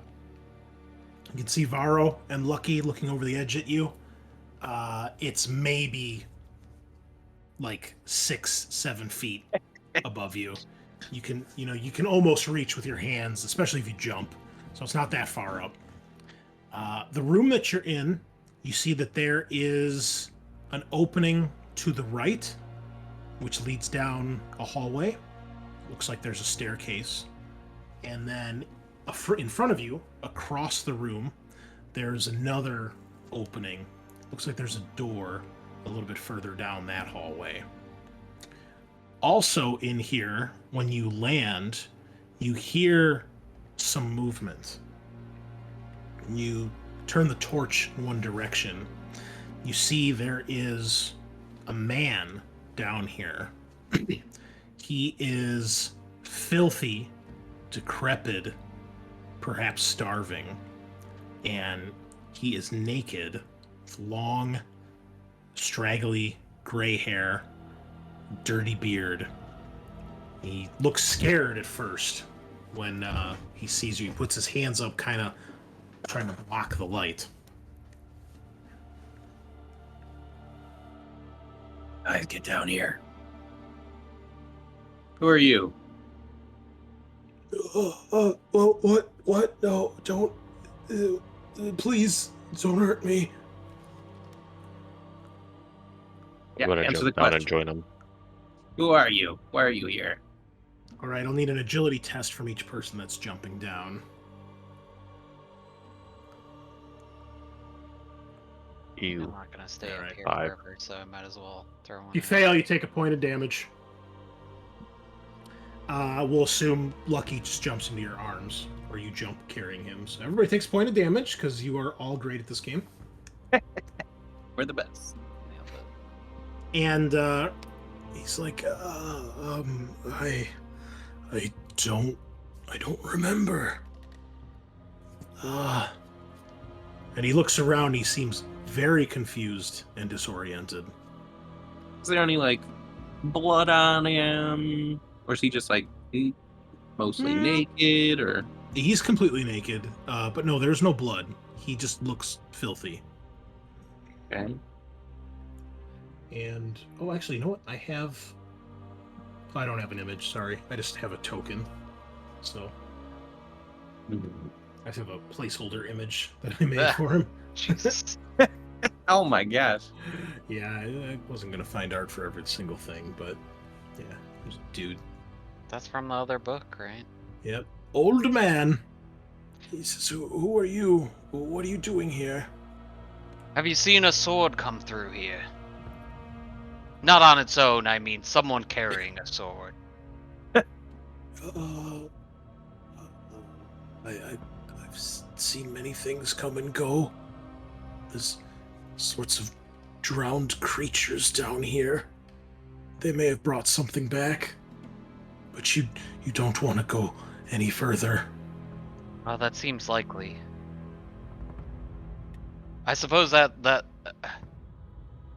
if you think we should leave, why haven't you left? He starts to like bite his nails. And his eyes are kind of darting around, and he's like, I want to make sure no one else goes down and gets hurt. It's dangerous. Especially that hall, and he points to the hall with the staircase. Yeah. I guess I'm gonna lean over to Pharaoh. I'm getting like not good vibes from this guy. He's got nothing on him. Let's not waste time with him then. I think he might be part of a conspiracy. We need We to, don't need him. I think we should just, maybe kill him. And I'm gonna whisper that. Okay. I've got a quick, I guess, orientation question. So he's like, especially not down that way. Is that the only? Are we in a unidirectional sort of like it's either that way or backward from whence we came, or is there another direction we could go down? There's two paths. There's a staircase to your right, and there's a hallway across from you on the other side of the room. You can see a door somewhat through that. And just on the edge of your vision, the edge of the torch. Okay.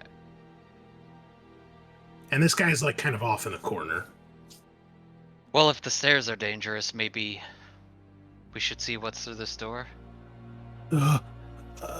You shouldn't go anywhere. You won't make it. It's too dangerous. The pit is that way. Can I, see if this guy's being, more shady towards one direction, or is he giving us, a... Sure. Give me a presence test. God, I'm so bad at these. 13 minus 2, 11. You're not sure. He seems equally concerned about both paths. Makes sense. Well, he said pit that way, and given how we all fared in this mild drop, perhaps it would be better to take the other route.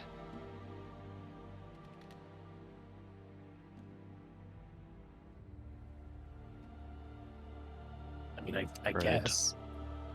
Alright, let's get it over with. Come on, Loki. This way. All right. Are you leading the way again, Eric, or is Decrum keeping the torch? No, I'm taking my torch back. Oh, okay. I just snatch it out of his hand. Okay. As you make your way towards the stairs, the man shouts, "No, don't!" And he comes running at you, and he tries to bite you. I attack him immediately. All right. Roll a d6.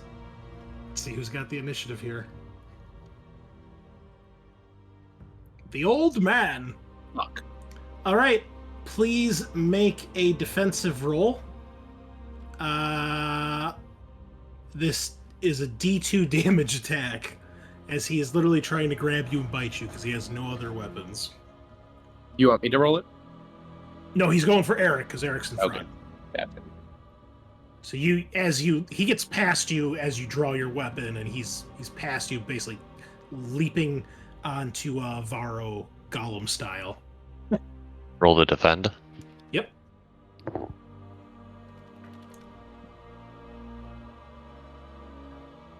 Ouch. Okay. No Okay. damage. Never mind. So he sinks his teeth into your shoulder, but your sweet light armor absorbs the blow. You hear one of his teeth crack, and you see one of them fall out as he spits it at you, getting some blood on your mask. Don't go! You guys are up. I attack. Okay. Does he have armor? I assume not. No, Okay. he's completely naked. Oh So close to a boy. crit. Max damage though. Oh shit. What are you wielding? A sword. How does he die? Just as he bites and cracks his teeth, I'm like, ah, my teeth. I just lop his head off. Jesus. Okay. Well, you have an old, naked, dead, headless man at your feet. Cool. I He just want to ceases say, I to told move. you so. Damn, son. Oh damn! I forgot I'm -1 strength. So my 19 was actually an 18. God, my character's so good. Yeah. Okay. What's next? Well,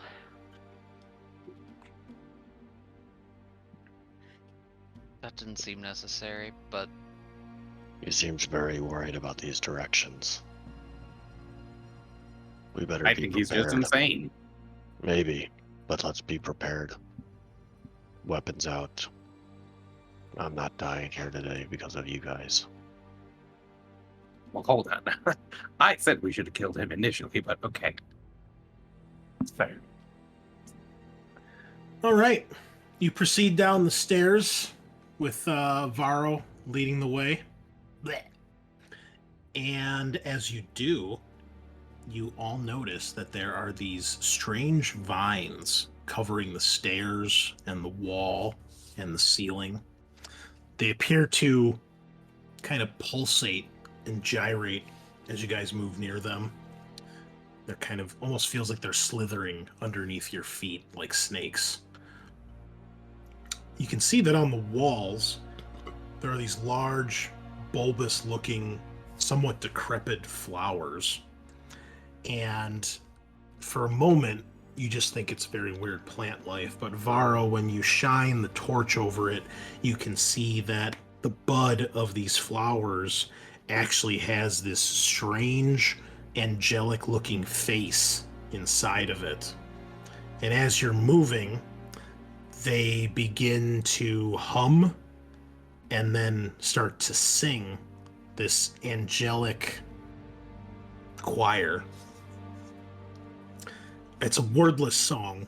It's just kind of, hums and hymns.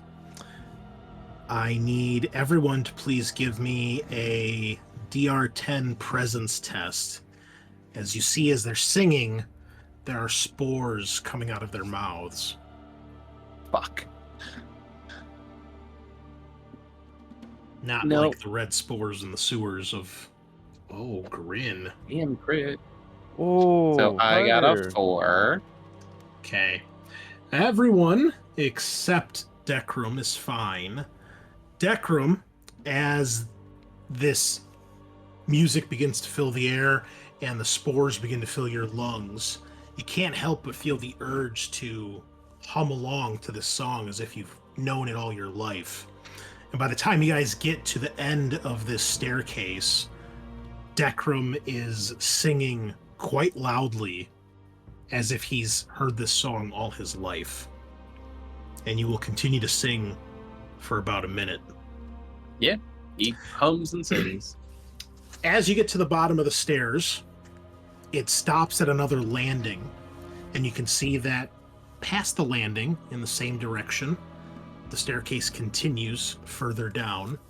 But when you get to the landing to your left, it widens out to where probably two of you could be shoulder to shoulder in a big hallway. And you can see that it stretches on for quite some way. And you can hear some shouting and arguing from down the hall, perhaps at either the end of the hall or maybe there's a room in that direction.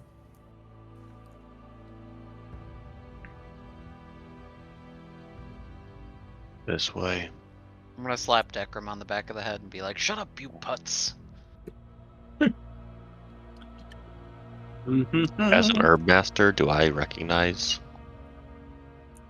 the flower? Give me a presence roll.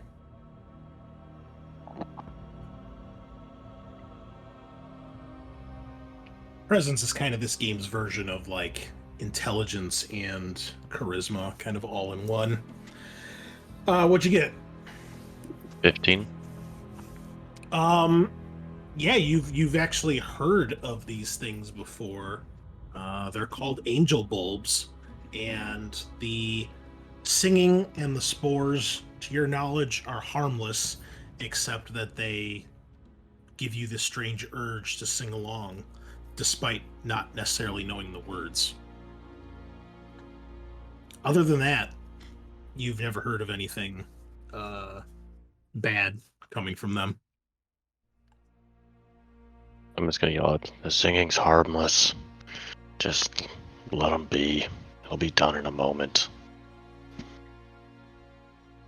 Do you wait for him to stop, or do you continue down the hall while he... Just keep walking Sings. and ignoring him.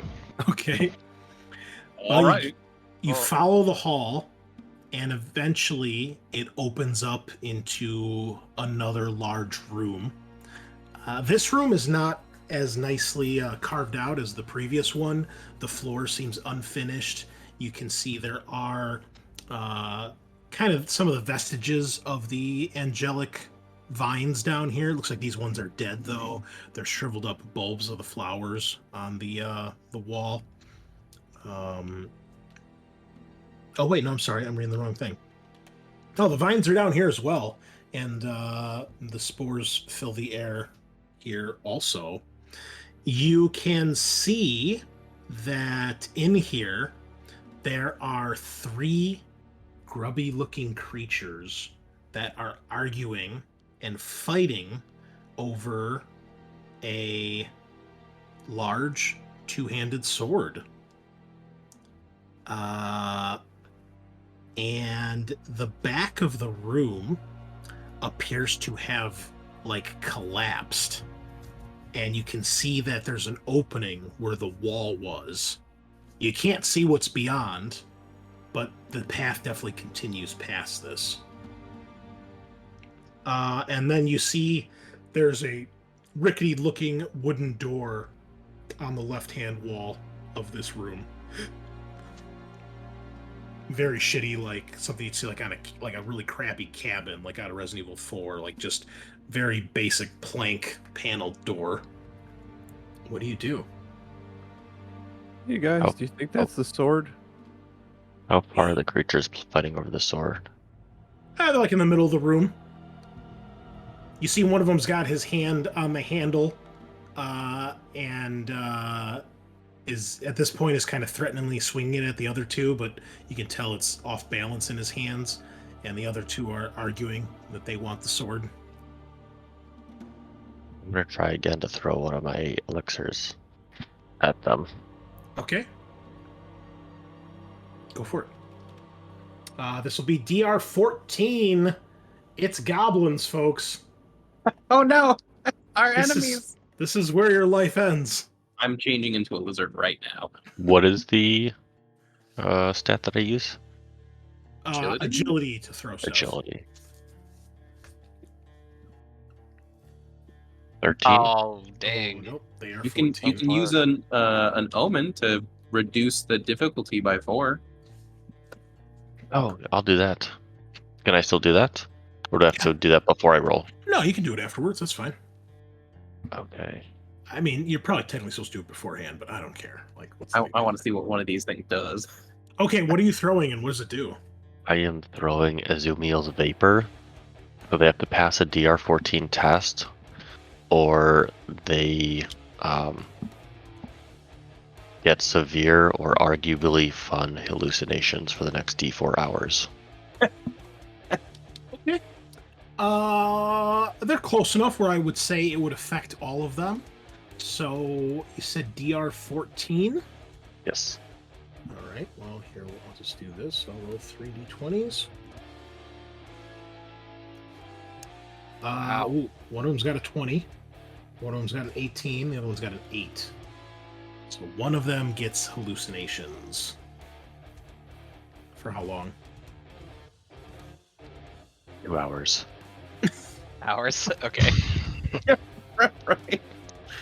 All right. Roll me a d3, Eric. If you roll a 3, it affects the guy that has the sword. I rolled a 2. Okay. So one of the two that he's arguing with, you see, they all like hear obviously and see the thing land between them, and it shatters and kind of makes them all jump with fright and startled. They kind of turn towards you as they're arguing. The one with his arms fully extended, pointing the sword at you, straining to keep it straight.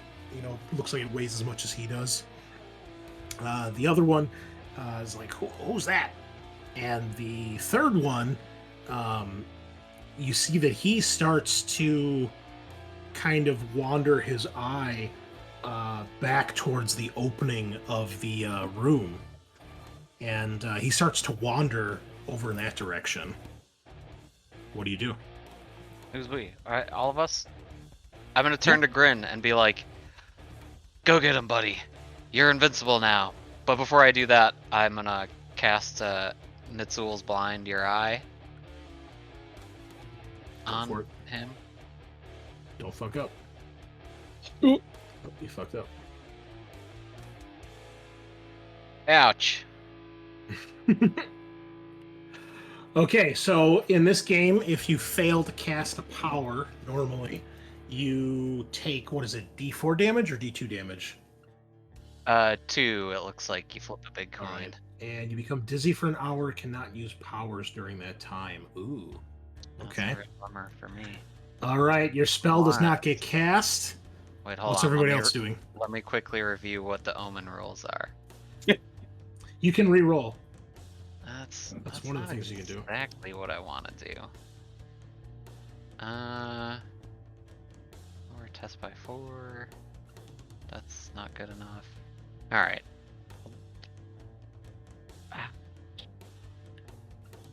Yeah, I'll just eat it. Okay. Sorry, I tried. Alright. The rest of you? When the goblin comes close, I'll just spit acid at his face. Oh, wow. Okay, that's where we're going. Alright. I assume this is the one with the sword you're spitting at? Whichever one, I thought one was coming close to the door. No, he's wandering towards that opening in the back of the room. The one that's got the hallucination. Yeah, Oh, that's okay. the tripping one. Then yeah, let's just fucking start this, boys. Let's kick the door in. Let's go hard. I spit acid at the sword guy's face. Okay. I'll let you get the drop on him, and then we'll roll initiative for everybody else, because they're kind of confused and not expecting it. So. Okay. I have to equip my lizard spit. Hold on. Okay, now I go to violence and I choose lizard spit. I need a 14, right? Yes. Is he wearing any armor? They are D2 for their ropey skin. Ew. Ew. Gross. Nope. Oh my gosh. Why is it -2? Because it's using presence? I don't know. Is that what it does? I guess. I mean, I'm assuming. So I miss. Yeah. Okay. Probably because it's like an ability. I guess. I thought it was. I mean, if you want agility. to double check the rules in the rule book, because not everything. I know not everything's perfect because this is fan made. There could be mistakes, so just double check that. Yeah, I'll check that. I mean, you'd still miss, but Yeah, no, I miss 100%. But I mean, whatever. a loogie of acidic spit goes flying across the room, and someone roll me that D6 for initiative. It's the best initiative. Oh, finally the players get to attack first. Everybody else may act. Woo! Grin will sigh and then run up to the guy with the sword. Yeah, this is the one with the sword, the one in front. Yeah. And then this is the guy who's wandering off. So, Yeah, all right. So we'll violence him with You know the what that warhammer. means? Cue the metal music. Yes, please. Yes. All right. Let us attack.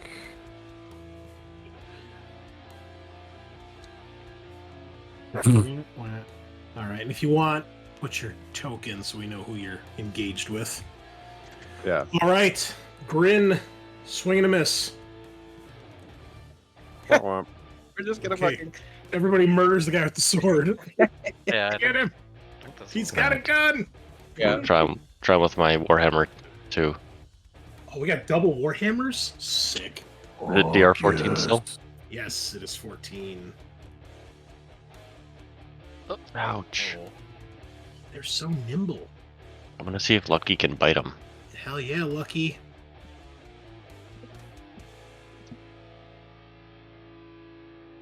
Woof. Oh, jeez. No. Okay. Uh-oh. What was that? I regenerate 2 HP and then I attack. Try melee. I'm gonna bite him. Well, you already went this turn, Sean. Oh, never mind. Because you had a surprise round. But I'll let you Whatever. keep that roll for your next attack if there's Oh. something still alive. Okay. Henry, what would you like to do? I guess since I'm queasy and shouldn't cast spells, I'm gonna go ahead and run up and stab this guy also. Do violence. 14. Mm-hmm. Ooh, Oh, so close. pretty close. All right, this goblin is confused and overwhelmed because there are 5 people trying to kill him. I'll roll a d6 here. We'll go left to right, and if I roll a 6, then I will decide who it is. Varro, he's hitting you. Make your defensive roll. Let's see, he lashes out with this huge sword. It'll only be DR12 though, because this sword is unwieldy for him, so he's kind of not as nimble as he could be. He's more swinging it like a club rather than like an accurate precision weapon. Does he roll to hit Nope. first, or do I roll to Nope, defend? it's just you just make defensive rolls. I don't roll anything. Oh. What? Da da da! Nat 20 means you crit and you get to make a free attack. Come on. All right. Still disappointing. Yeah, so he like basically swings this sword like a hammer. You easily step aside and try to parry repose, but you don't hit him. The other goblin, we'll roll to see who he's going to hit too. Ooh, my choice. Oh boy, I don't feel comfortable making that choice because I could kill somebody. Just roll again. Okay, he's going for Varro as well. Make another defensive roll. He's got a mosh pit of people. This guy pulls out a knife. Tries to stab you. Oh, he does stab you in the back of the leg What? for 0 damage. Oh, it should be DR14, right? It doesn't matter. You still passed. Yeah. Or you still did take Resisted all the damage, yeah. Yeah, so. All right. No big deal. Okay, the other goblin is still wandering. He's about at the edge of the room where the wall has gone. He's kind of slipping out of view as he reaches the edge of the torchlight. And do we roll a d6 again? I think we just keep the initiative the way it is. So you guys go now. My previous attack hits for 5 damage. Okay. He is still alive, but barely. He looks very hurt and confused because he's being bit by a lizard. I'll swing at him again. All right, you can drop this down to DR12 because he's surrounded and wielding this unwieldy sword that he doesn't know how to use. Okay. The guy is like flanked, outnumbered. Fucking hell. He still miss. Got any of them omens? I do. Yeah. You know what? I'll omen it. What do I do here? I just click it. Well, no, you just say the DR's less, I guess. I don't know. Oh, the DR is less. Yeah, I don't know how that works because it I doesn't don't roll. know. Just roll damage. Yeah. How do you? Fuck. Where is it? Get back to my page. Warhammer 1d6. Okay.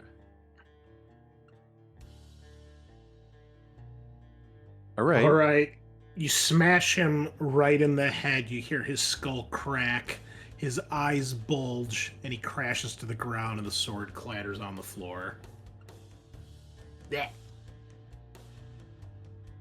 Okay, well, somebody else has to carry it because I already got this big thing. One goblin remains.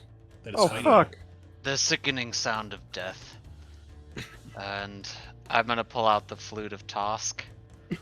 Okay. Ooh. Once per combat, when a creature dies, you may play the Bone Flute's Echoing Fugue.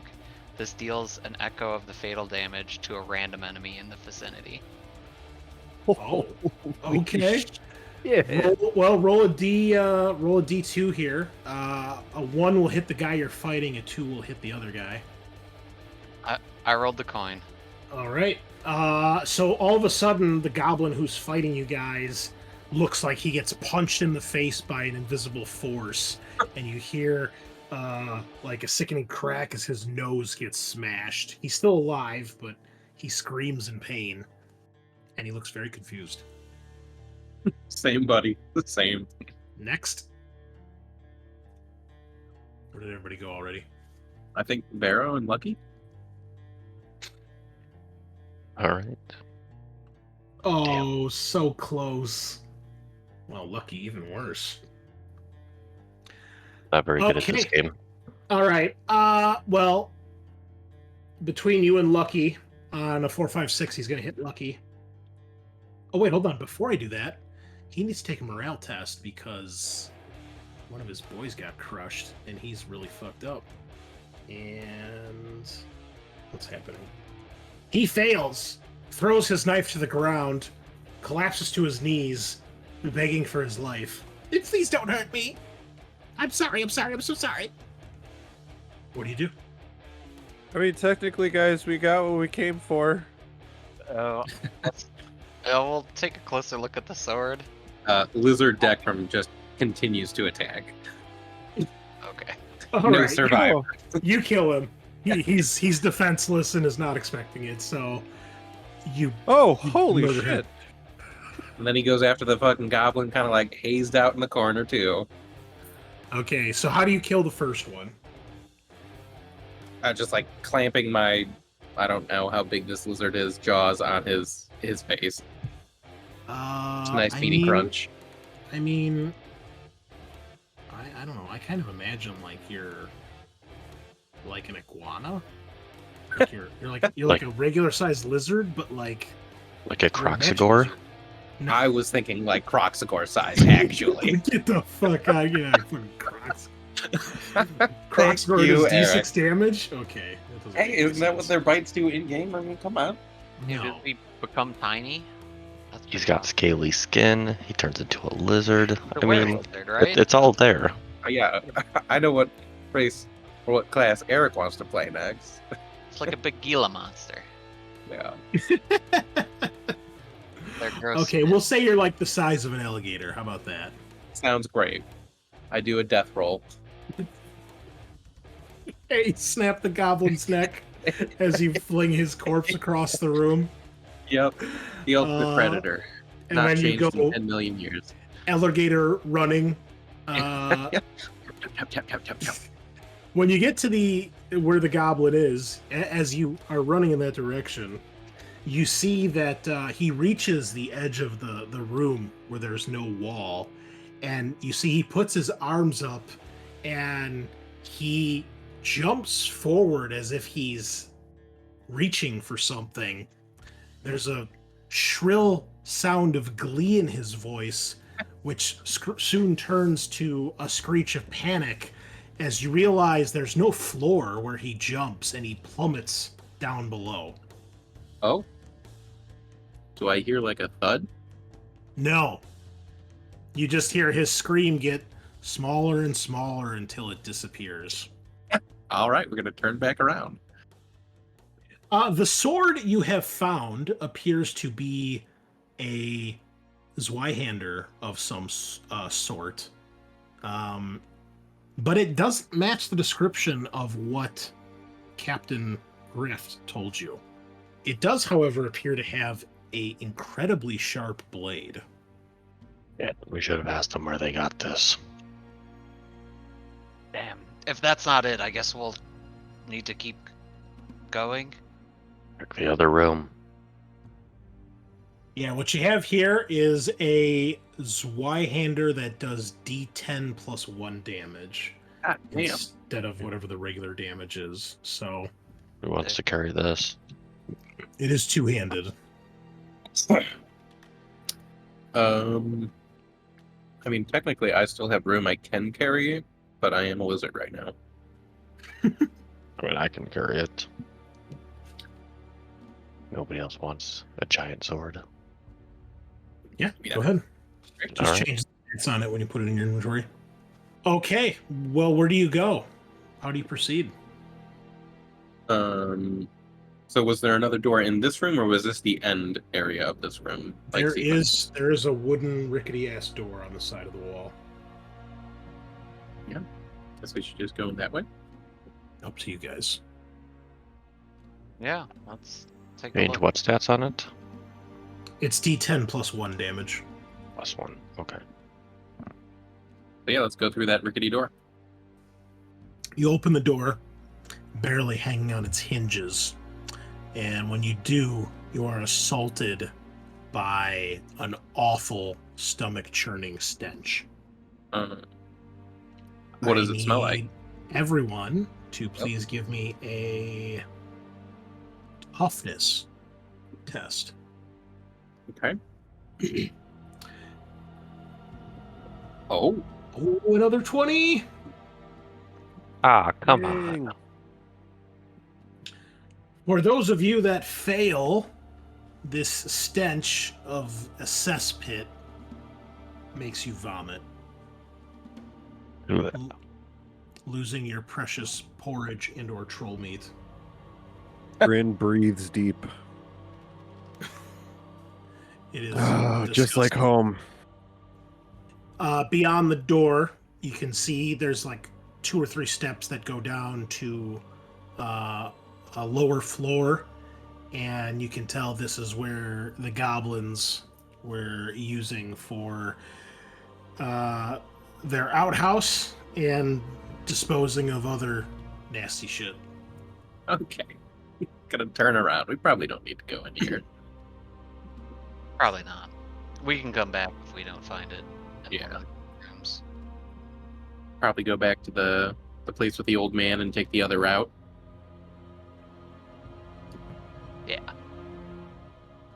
I realized something, Eric. I misread. The spores do something else in addition to the singing. Yes.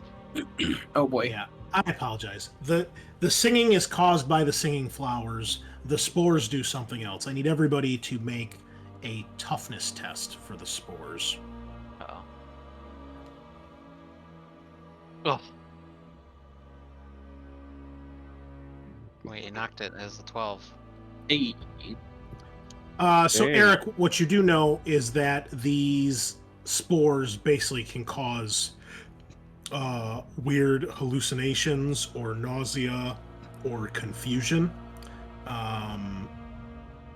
You don't know of them doing anything like permanent damage or anything like that, and the effects last for around an hour, give or take.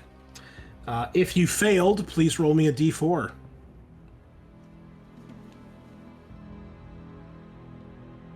What was Alright, the DR?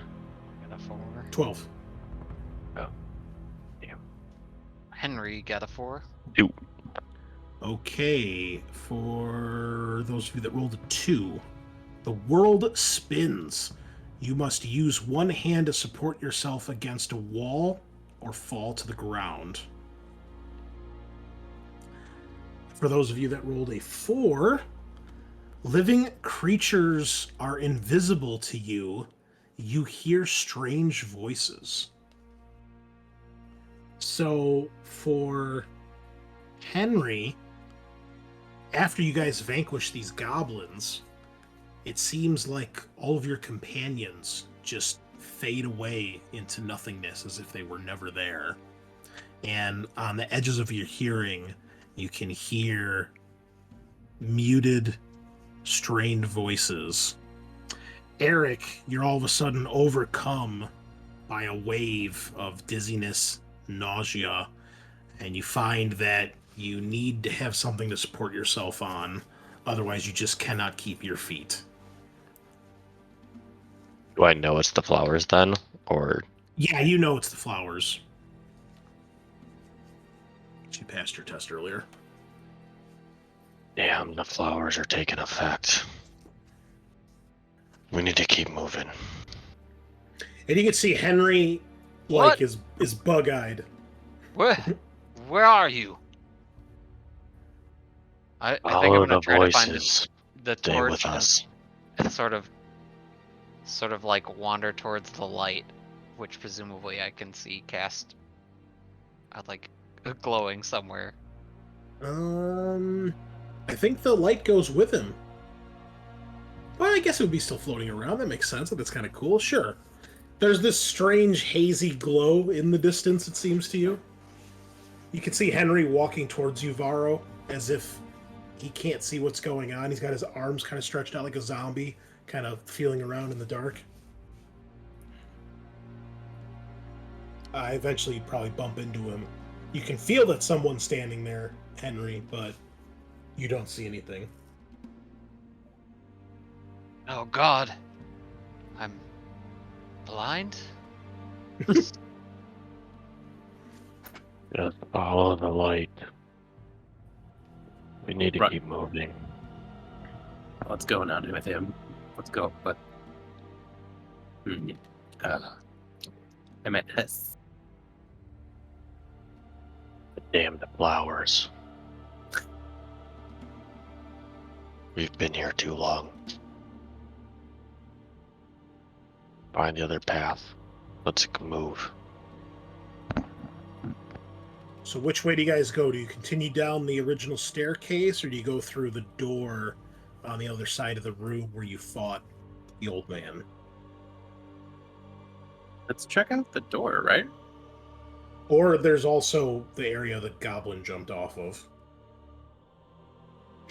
You know, I mean, that's an alternative we can look at later. Okay.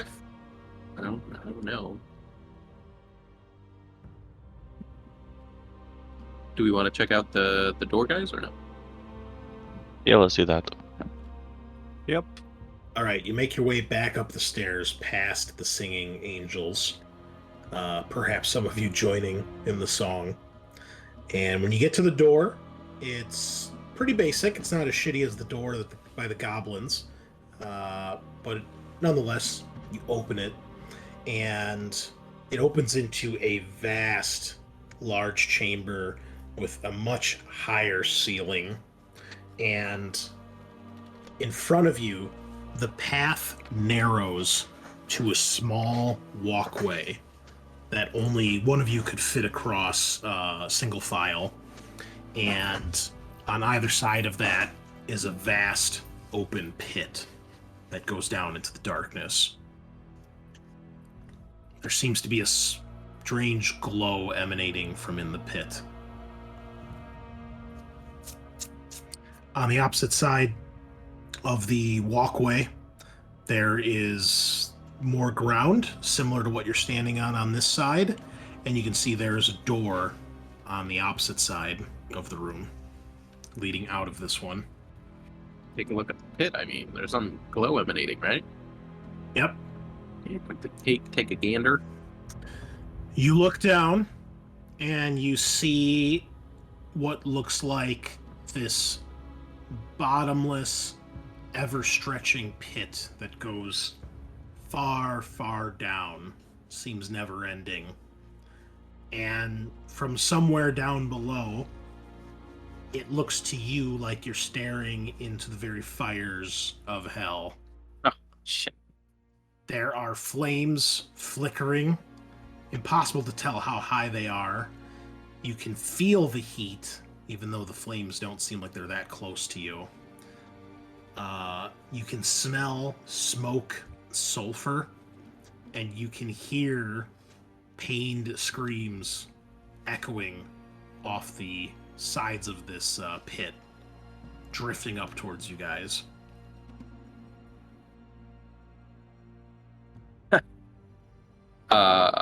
Okay, well, he's gonna slowly back away. Shaking his head, no, no, no, no.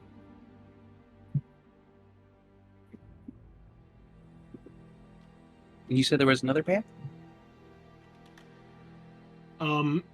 There's a door on the other side of the bridge. Does the bridge look stable? As far as you can tell, yeah. Alright. I think that's probably our best bet. Random pit to hell, not a mood.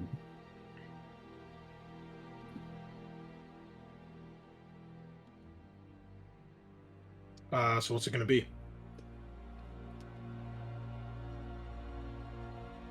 But I don't think we should go to the hell pit either. Okay, so going to the door across the bridge Give it a shot. works for me. Okay, I will need everyone to give me a DR 8 agility test to make it across the bridge. Fuck me. A natural 1 from Varro. And a 3 from Decrum.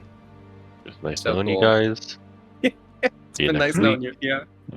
Do you have any omens? No. I used it I against the do. ball. Do I get to re-roll it? You can use it for a reroll. Okay, I have 1 omen, so I guess I'm gonna with agility. Yes. Shit. I will give your companions each one chance to try to grab you before you fall to your doom. Who's trying to grab who? Oh fuck. Or you can let them fall if you don't want to risk yourself. I mean, can I? Does someone have the torch in a way that I would be able to react to someone falling off of? Oh, that's right. They're an invisible Yeah. to you.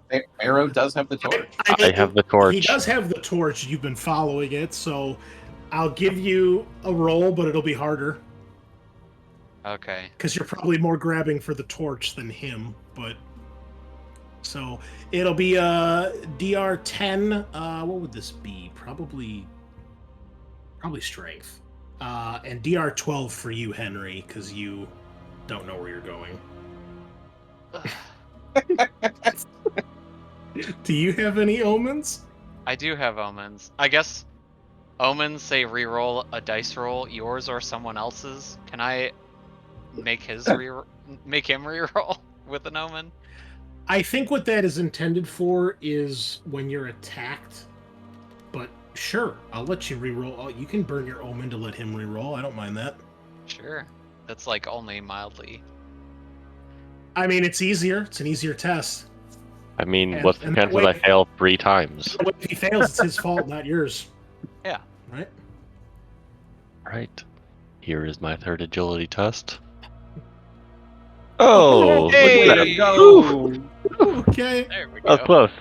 Varro, you're walking, teetering, slipping every which way, but somehow you make it to the other side. Grin, you have a chance to try to catch Decrum as he slips. Oh boy. This is a strength test? DR 10 strength. Alright. Here we go, buddy. Fuck. No. Do you have any omens left? No, I got the one. I used it. Shit. Does anyone have any omens left? They could let him re-roll.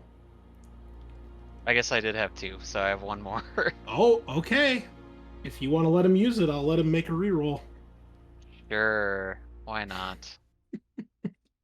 Oh man.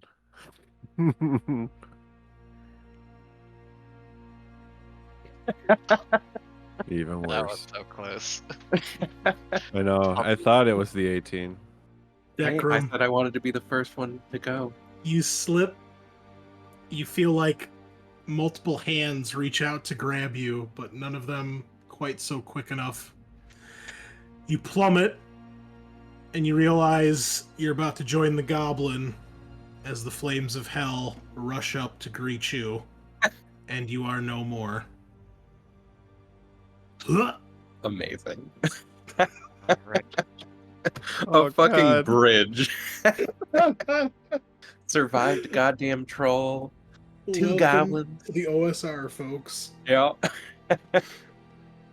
Well, let's go to that fucking Yeah, you think about your next character while we move on Tim here. Birther, yeah. Okay, the last you see of Decrum is him plummeting as he screams and falls to his doom. And there is no sound, because he never hits the bottom.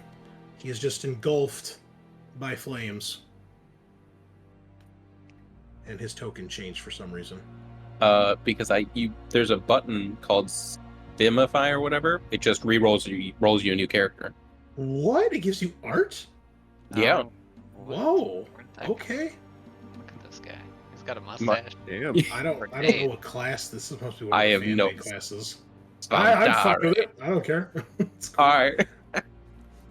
Did it reroll your stats too? Yes. No. Wow. Oh yeah, it did. Yeah. Because I don't have -2 presence anymore. I have +2 toughness. I've got a femur. All right. Well,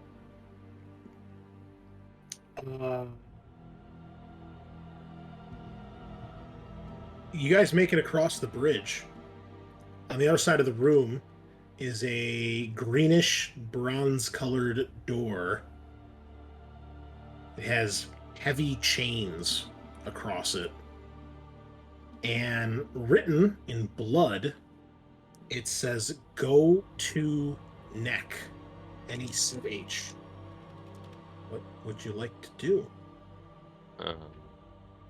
We pull on the chains. Do they do anything? They do not. They appear to be almost holding the door shut. Is there a block or something that we can There is. probably smash? 'Cause I I mean, it's not like a padlock. It's more. Well, yeah, I guess there's a padlock. The way the chains are. So yes, you could try to smash it. I take the Anybody knife have something? and I'm gonna try have to a- I wedge did it a open. warhammer. Yeah, the hammer might be a good. I have a knife. Yeah, give me a DR14 strength test if you're trying to smash it. Oh, 14? post again. 14. Nice. All right, you hit this thing dead on, Varro. The padlock shatters. The chains fall slack. Attempt to open the door. Wait 1 second. It occurred to me just a moment ago. The lock is on this side. So normally, if this were, say, a treasure vault or something. Oh, maybe not. I would expect a conventional lock as somebody, a pilferer, would hold up with the lock on their side. Ah, well. I don't want to cross that bridge a third time. I don't want to go back empty-handed. Carry on. I apologize. I'm gonna attempt to open the door. Okay. To your surprise, it opens, screeching across the floor as you drag it open. It's quite heavy. And inside, you see a circular-shaped room. The floor of this room... excuse me. The floor of this room is muddy, dirty. It's more of like a cave in here. You see there's a severed arm nailed to one of the walls. In here, you see two individuals. The first is a strange-looking creature that has a face similar to the one you saw on the sarcophagus. Its body seems... It has like a humanoid body, 2 legs, 2 arms, bipedal, but it has very long limbs, and its hands and feet end in webbed hands and feet. Looks very aquatic. Almost like, think like a murloc or creature from the Black Lagoon. It's a scaled, amphibious type body. The second creature you find in here is whatever Sean decides to describe his new character as. Oh shit. Sean, you've been taken prisoner by these disgusting creatures called Drowned, or the Drowned. The one in here with you, her name is Belfaduck, and she is, well, she's one of them, but they have imprisoned her in here. She's explained that she killed one of her fellow Drowned, and now she's been put in here as punishment. Here's some other crazy artwork that she may or may not look like. Okay. You see a crazed-looking, short, but fairly broad-shouldered man. He's got, like, mushrooms coming out of this pouch that he's just quietly shoving into his mouth as he looks around in a very clearly drugged-up daze. Nice. Yeah. You see a, like, old bloody femur right next to him that he might or might not use as a weapon. So I don't see any like special powers or abilities, so I don't know Yeah, I have no idea. what's going. It might have just rolled a generic character, which has slightly different rules when you roll. I think that might explain why you have 6 omens. Jesus, yeah. Which seems like a lot, but whatever. I mean, I can hit the button again and see if it gives us a regular class. Oh, that's fine. It's up to you. Whatever you want to do. Yeah. I mean, for the ease of being able to just do it right here in Foundry is pretty legit. Yeah. Does it give you any options when you? Where's this button you were talking about anyway? It's like right across from the word class. There's a wee skull. Under, yeah. Oh, So, I see. so it gives you a bunch of options. Oh, you can uncheck the ones. Yeah. That's why. Oh, there's so many. So there's like what, 8 actual classes? I'll just There's click those. 10. 10. Okay, so Here, I can do this for you. okay. You're another Oh. skinwalker. It's the same one. Life and Death Lizard. So, you guys see a familiar-looking lizard on the ground in this prison cell with this creature. And for a moment, you think that maybe he didn't die. Maybe he's been reincarnated by some otherworldly power. But when he shapeshifts back to being a human, it is a different man entirely. Wow. What are Well, the you keep playing your class. That's okay. And you know what? He started with sword too. It's like nothing ever. Okay, so he started with a sword and a toolbox, which the other guy had. It's like nothing ever changed. Oh, Great. that's funny. Okay, cool. All right. There we go. It's yeah. Do you guys say anything? Do they look threatening? Like we should attack them because we've been attacked by everything else here? I mean, the female kind of, she looks startled. She looks like she's ready to fight, but it looks like when she sees you guys, her guard kind of goes down a little bit. Sean, what's your guy's name? Henver. Okay. Henver and Henry. Henver, you know that she was probably expecting the Drowned to come back. Probably, beat the fuck out of you guys, as they tend to do. But she kind of, calms down a little bit. She's obviously still on guard when she sees the two of them. And, at this point, you two have probably been trying to figure out a way to get out of here. So the two of you are probably on good terms, I would say. Yeah. Hey, let us out. Are we like chained up and stuff? Nope. Just Nope. throw it in here. Oh shit. I'll nudge Belfaduck and like, all right, let's fucking leave. there another way out of here, or is this the only room? This is the only way. It's prison. They locked us in Prison. here. For what? For prisoners. Why should we let you out then? She looks over to you for a second, Henvir, and then she goes, "'Cause I want my revenge, and I'll help you. I know hidden paths in this place. I used to live here." I'll help because I don't want to die. What are you doing here? Or an artifact. Sure. Let's help each other out then. All right. Well, if they took something, it's probably down in the hoard. That's where they keep everything that we used to take. What exactly are you looking for? I've Are got a you quick question.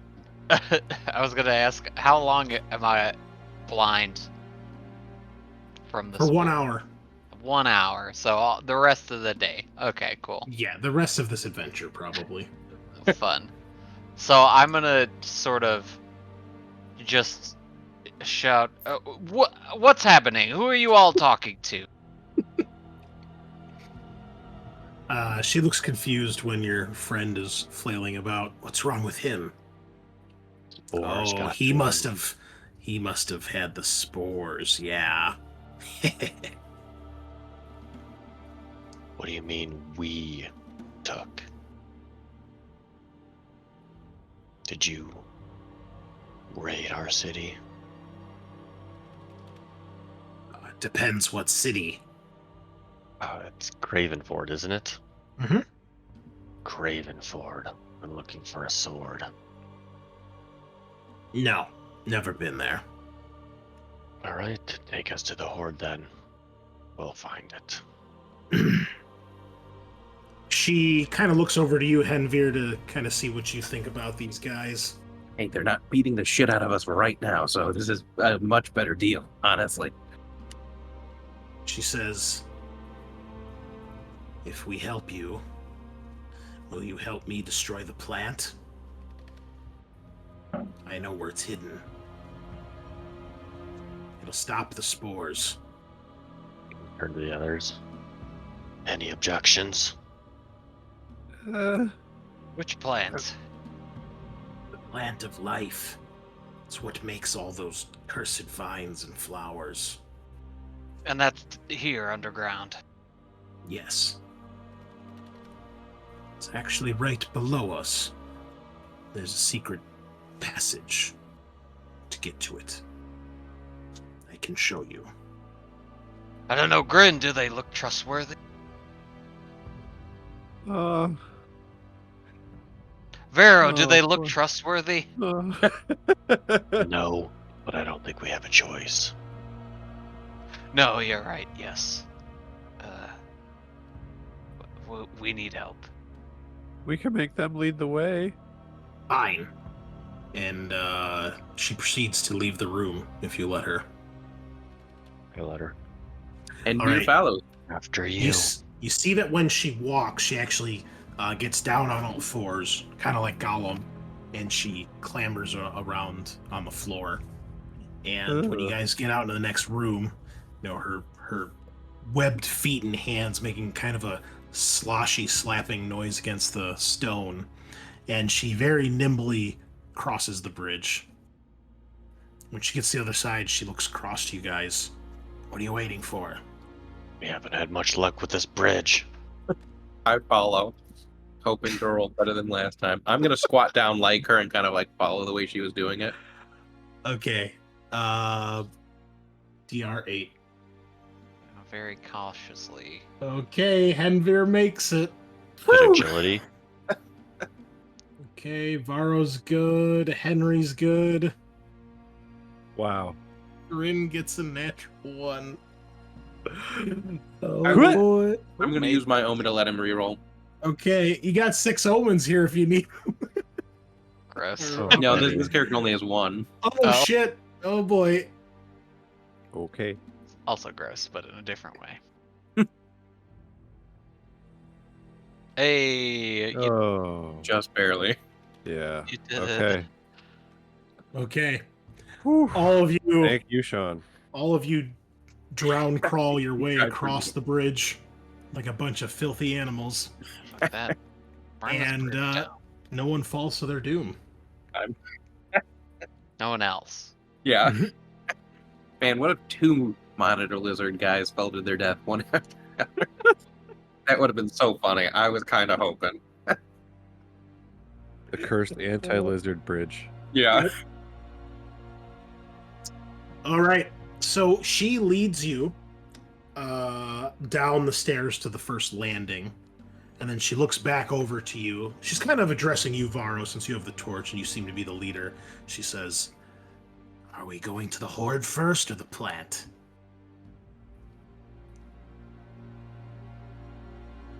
Whatever gets us out of here quicker. Which one's first?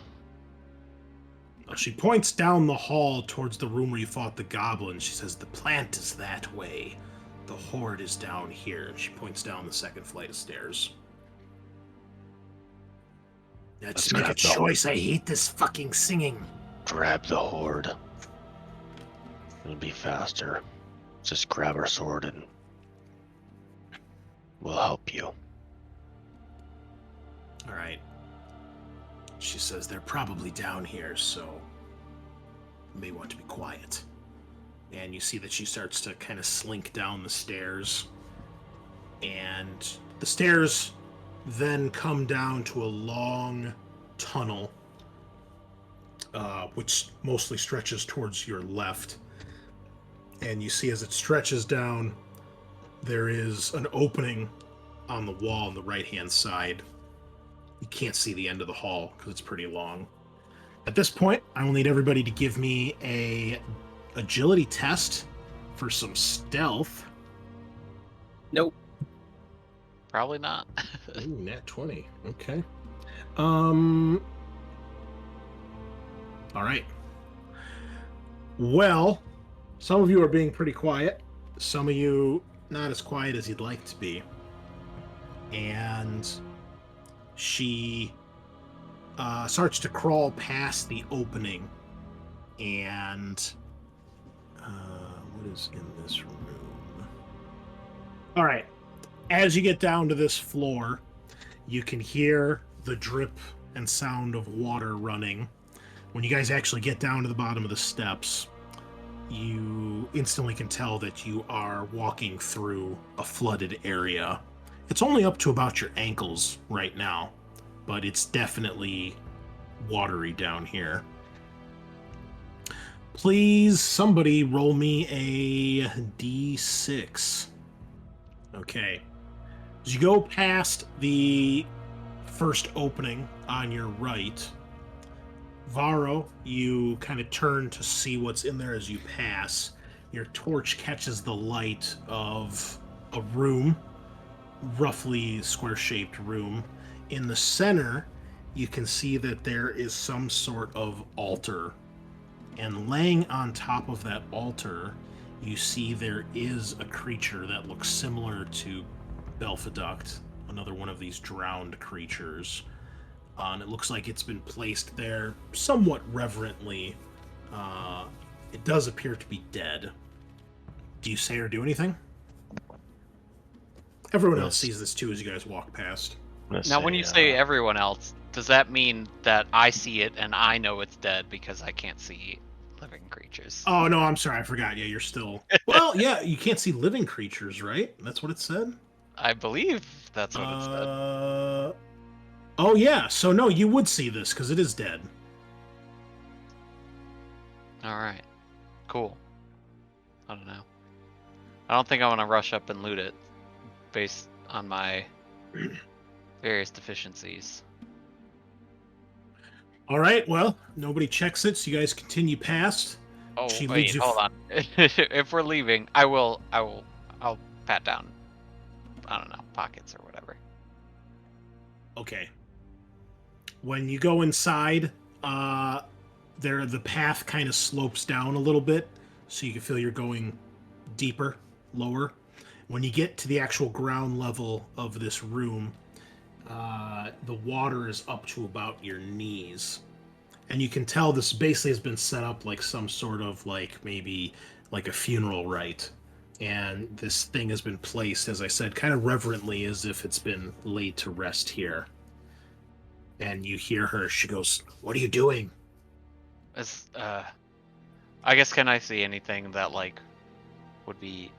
It's just a corpse and not like anything. You don't under see it. anything else in the room, no. All right. Being reprimanded, I'm gonna turn around and be like, I don't know. I'm sorry. She says, "The horde is this way." We'll pass back there. All right. Okay. You continue onwards, splishing and splashing through the water. Eventually get to kind of like a T intersection, almost. To your left, you can see that the path leads to the pit. You can see the glow emanating from basically the chute. It looks like there's an entrance to the pit here. Further along, she points. She says, "The layer's this way. The door to the horde is hidden in this room. They're probably down here. The others." How many are we expecting? I don't know how many are here now, but there's 10 in total. Well, 9. I made 10. Depends if they're out, raiding or not. So we should, like, grab it and go. I don't really want to fight 10 of them all at once. No. Yeah, I agree. This guy gets it. She says the door to the horde is on the other side of the room. We'll have to make our way through it. Oh. I have one more hallucinogen elixir left. I'm gonna, I guess, open the door, and if anybody's there, I'll try and smash the vial in front of them. Okay, so there's no door. She would explain this to you. Basically, you have to go like around the corner, and then the path leads to another room. So there's no door. But it does, as you turn the corner, the path does kind of slope down a little bit, and down here it gets to the point where the water's like up to your knees, and maybe like middle of your thighs, depending on your height. When you get down here, the stench is not great. It's not as bad as the goblin shit room, but it's still nasty. It's damp, wet, and just has this moldy kind of reek about it. As you're moving through, you can see, you get the glimpse of something pale and white. These shapes that are kind of half submerged in the water. And you see these things that are pulsating and quivering. And you realize they look like disgusting, fleshy, larval cocoons. And when you get down here, you see Belfaduk puts her finger up to her mouth as if to shush you guys. And she starts to slowly creep across the floor. And despite the water, she makes practically no noise. I will need everybody to give me an agility test, please. 5. A big 2. Could be worse. All right. Well, suffice to say, you guys are not very agile except for Grin. And you make a lot of splashing and a lot of noise when you come down here. And the cocoons begin to kind of burst open, and you see multiples of these creatures emerging. There are 6 of them in total that begin to emerge from the water. And I will need someone to please roll me initiative. Make this simple, one for everybody. What do we got? Well, two of us rolled, but Grins was first, mine was second. Take the first roll, whatever it is. The players begin. Okay. You have the initiative as these creatures emerge. Do your thing. I guess I will attack. All right, they are DR 12 with D2 armor. Um, And I don't think I actually showed you the artwork, did I? So again, it looks very similar to the face you saw in the sarcophagus. Ugh. yeah, big gross. Okay, so Envir's gonna turn into a fucking lizard too. Let's just go lizard form every time. Okay, next. All right, I'm gonna try and attack with my new sword. Go for it. You said DR is 12 at this for these? Yes. Oh, nice. Roll for their armor. They have D2 armor. Oh, how do I roll their Steals armor? it. You have to put that in your roll normally when you make the attack.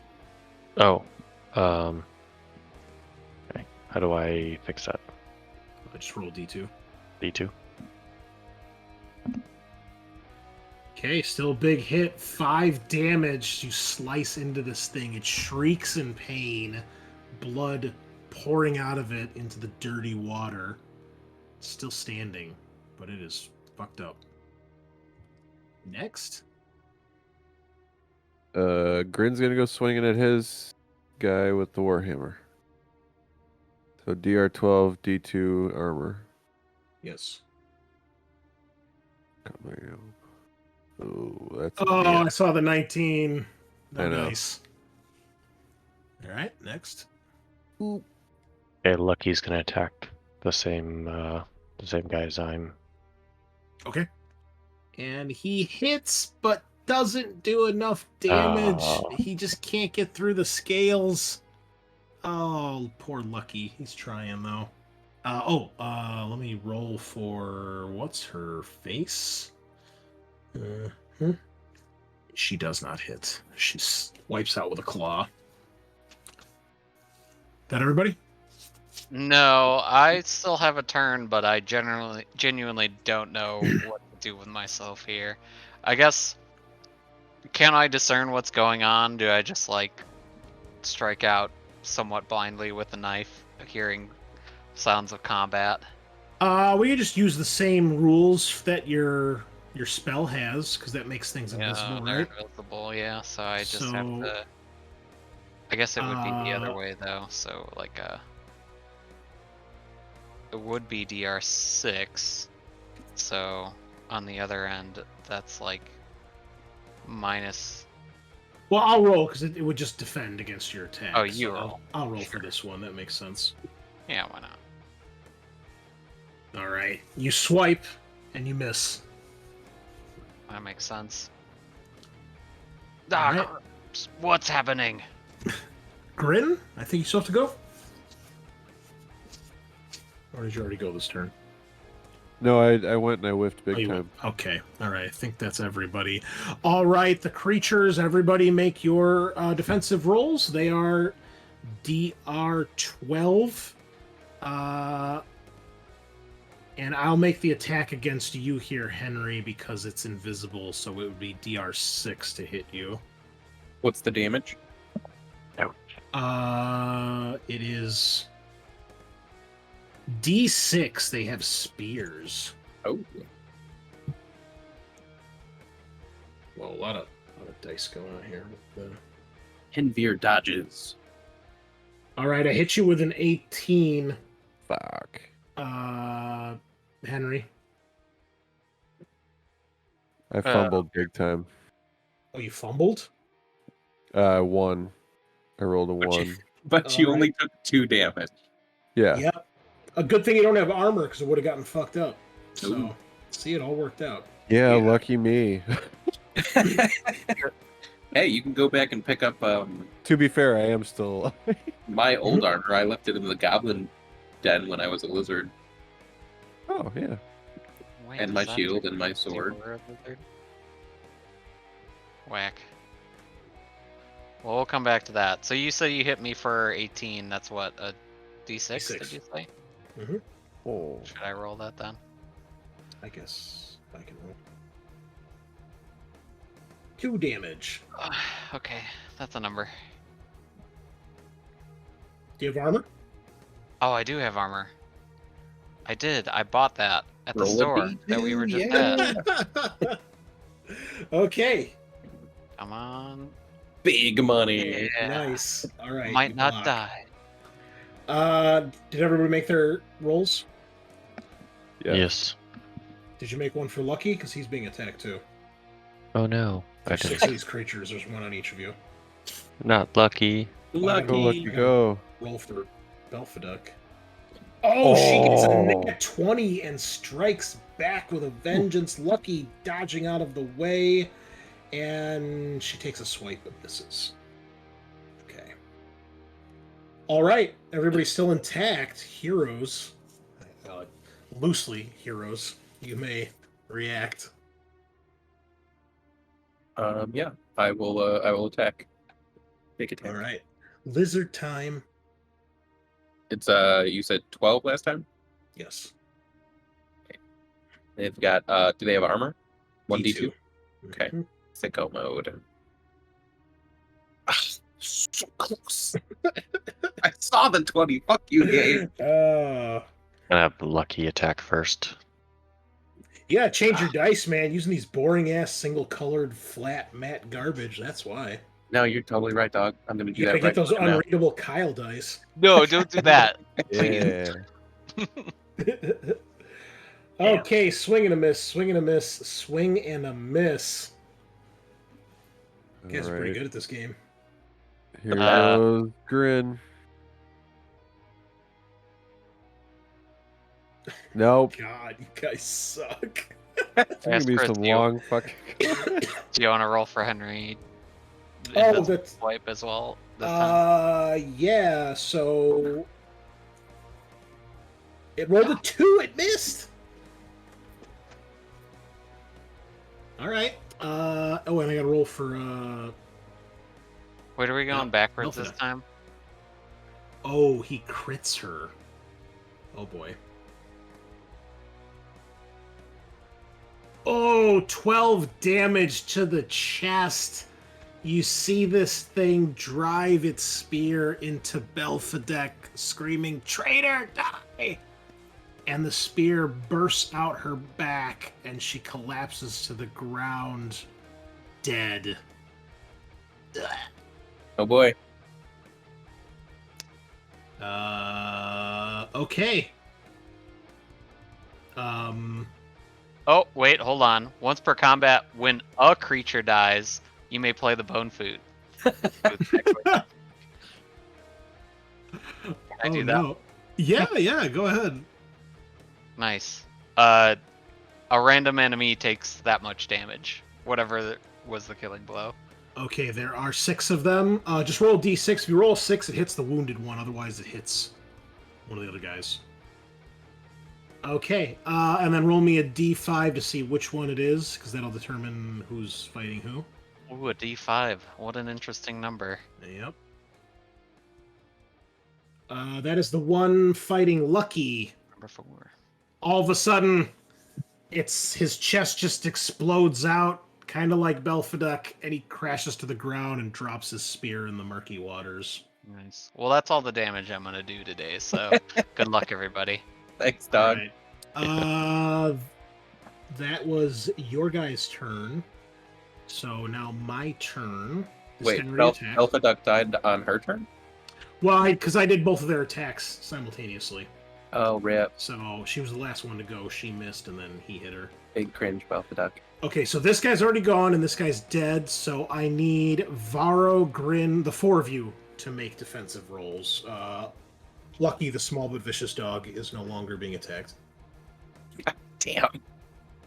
Ooh, Henvir takes 3 damage. Grin dodges. Varro takes 0 damage.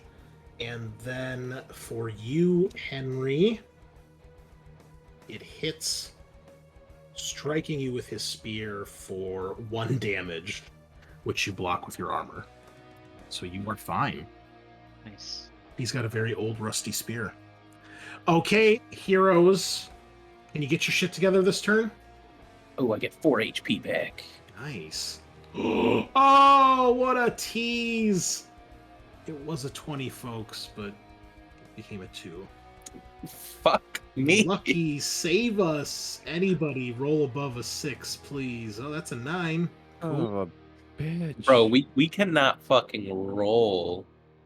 I'm about to, like, retreat back and start playing my hurdy-gurdy. At least that fucking does do it. something. This Do is it. for Henry. Wait, did Varro test? It failed.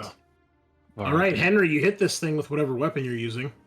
It's a fantastic knife, so I get a D4. All right. Oh, Um, 4. okay, and it has D2 armor. Just D6. So 1, so it takes 3 damage. Matt, do you have that death scroll?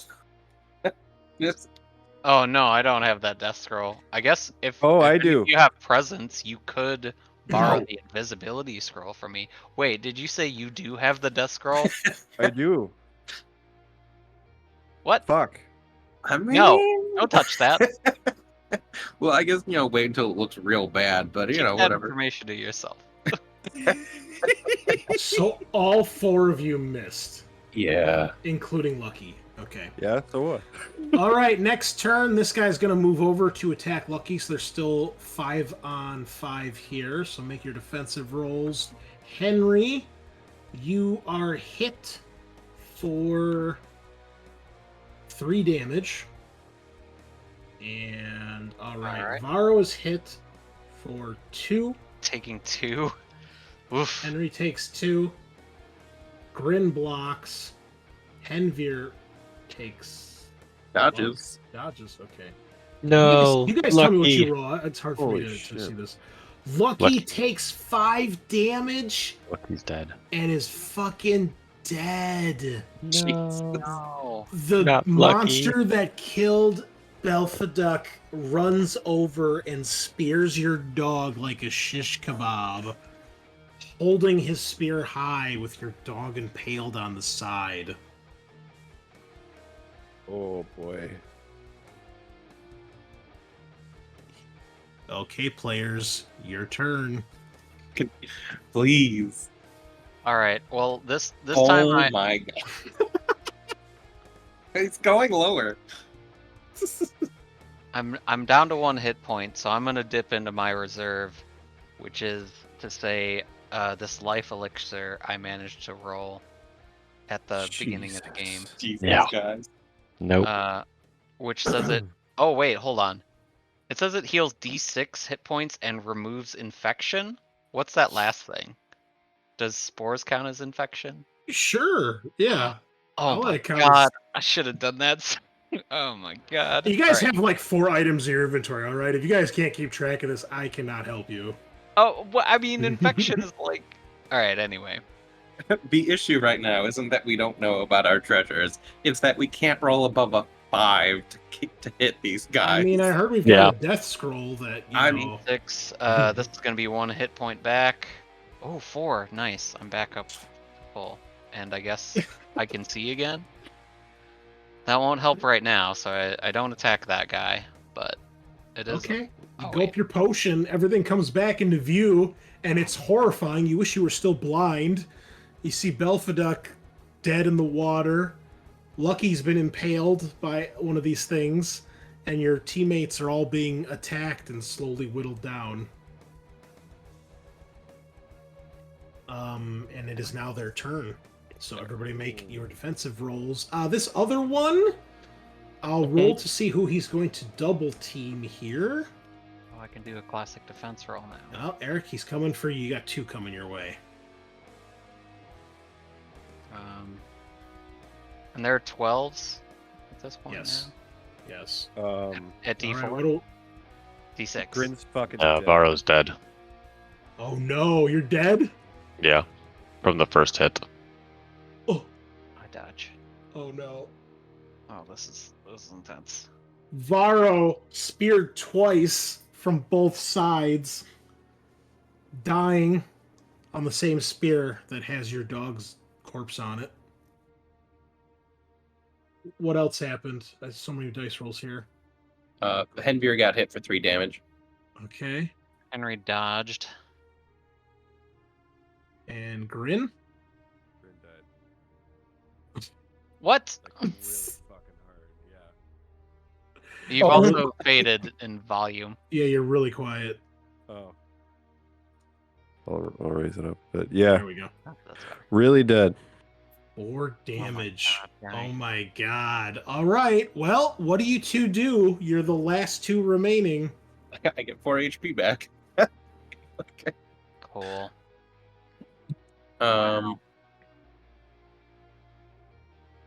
Man, sure wish I could cast spells and shit.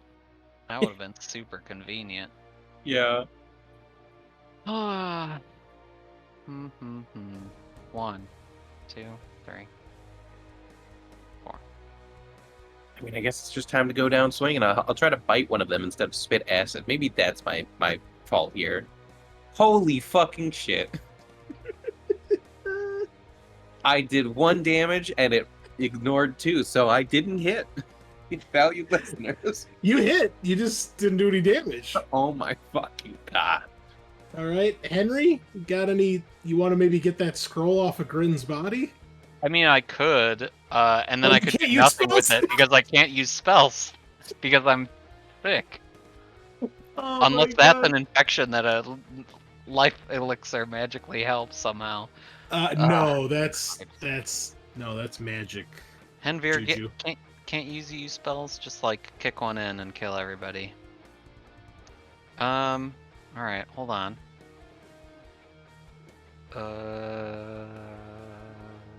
Let me think. It's yeah. This one is wounded, by the way. If you want to direct your attack at him, Okay, that is very that's helpful the information. one Varro hit earlier. Everyone else. Oh no, that guy's hit too. Well, this guy's very wounded. The one you're fighting is slightly wounded. So, you know. Man, I'm not getting paid enough for this shit. I'm fucking run like a coward. What am I thinking? I'm getting out of here. Okay. You begin to run, leaving Henveer alone with 5 of these things. Oh, wait, can I stab somebody and then move? Of course. Yeah. Yes, I will do that really quick. And then take a fucking critical miss and target armor 1d2. What are they, 14? 12? 12. Cool. So close. Alright, goodbye. All right. Henry, give me a agility test, because I think Yeah, this is definitely probably 1 or 2 of these guys would probably chase you. At least the guy that's fighting you. for sure. If you pass, you escape. If you fail, he catches up to you and he'll have a chance to attack you before you can try to climb out of here. Because there's no attacks of opportunity in this. So, okay. So this guy catches up to you when you get to, like, you're running halfway up the stairs, right? So make a defensive roll as he attacks you. It'll be the same guy that was wounded. Oh no. Okay, you take 0 damage. Nice. The other ones, though. All right. Teach you what it means to come in somebody's house, boy. I'm gonna roll 4 of these, boys. Let's see what happens. Number 1. I take 1 damage. That's pussy shit. Come on. Okay. I've got 4 out of 5 health left. You kill him with chip damage. Yeah. Number Number 2, a 4. I take 1 more point of damage. Easy. Get him, boys. He's almost dead. Yeah. Jeez. Number 3. Just poke him to death. Did it roll? No. No? Okay, weird. Let's try that. Okay. A 3rd failure. Oh, max damage. I take 4 damage. I'm dead. So these 4, just you're stabbed, you're cut, and then the last guy gets you in the back of the leg, right through your knee. You collapse to the ground, and then it's just murder stab fest as you just die face down in dirty, filthy, blood-soaked water. Henry, give me an agility test to climb out of here. Alrighty. Otherwise, this guy is going to be able to attack you again. Okay. You scamper up, terrified as this thing tries to swipe at you, but you manage to get away, and it doesn't seem to chase you. You just hear it laughing and cackling as you run, stumbling up the stairs, stumbling out side where the sun is beginning to set, or the haze of the sun is beginning to set, and the screams of your dying companions are lost in the wind. That's our first session of Merkborg, folks. We're down 5 characters already, 4 characters. I lost 2. 4 characters and a dog, so 5 technically. Yeah. Wow. Yikes. Okay, so this is what AD&D is supposedly it was like back in the day. So join us next week when our lone survivor, who probably has PTSD now, returns to Captain Grift and tells him how heroically awesome things turned out. Wow. Well, we'll see what happens next week, folks. It's certainly not the end of the campaign yet, even with an almost total party wipe. So thank you all so much for joining us. We will see you next time. Same place. Nighty night.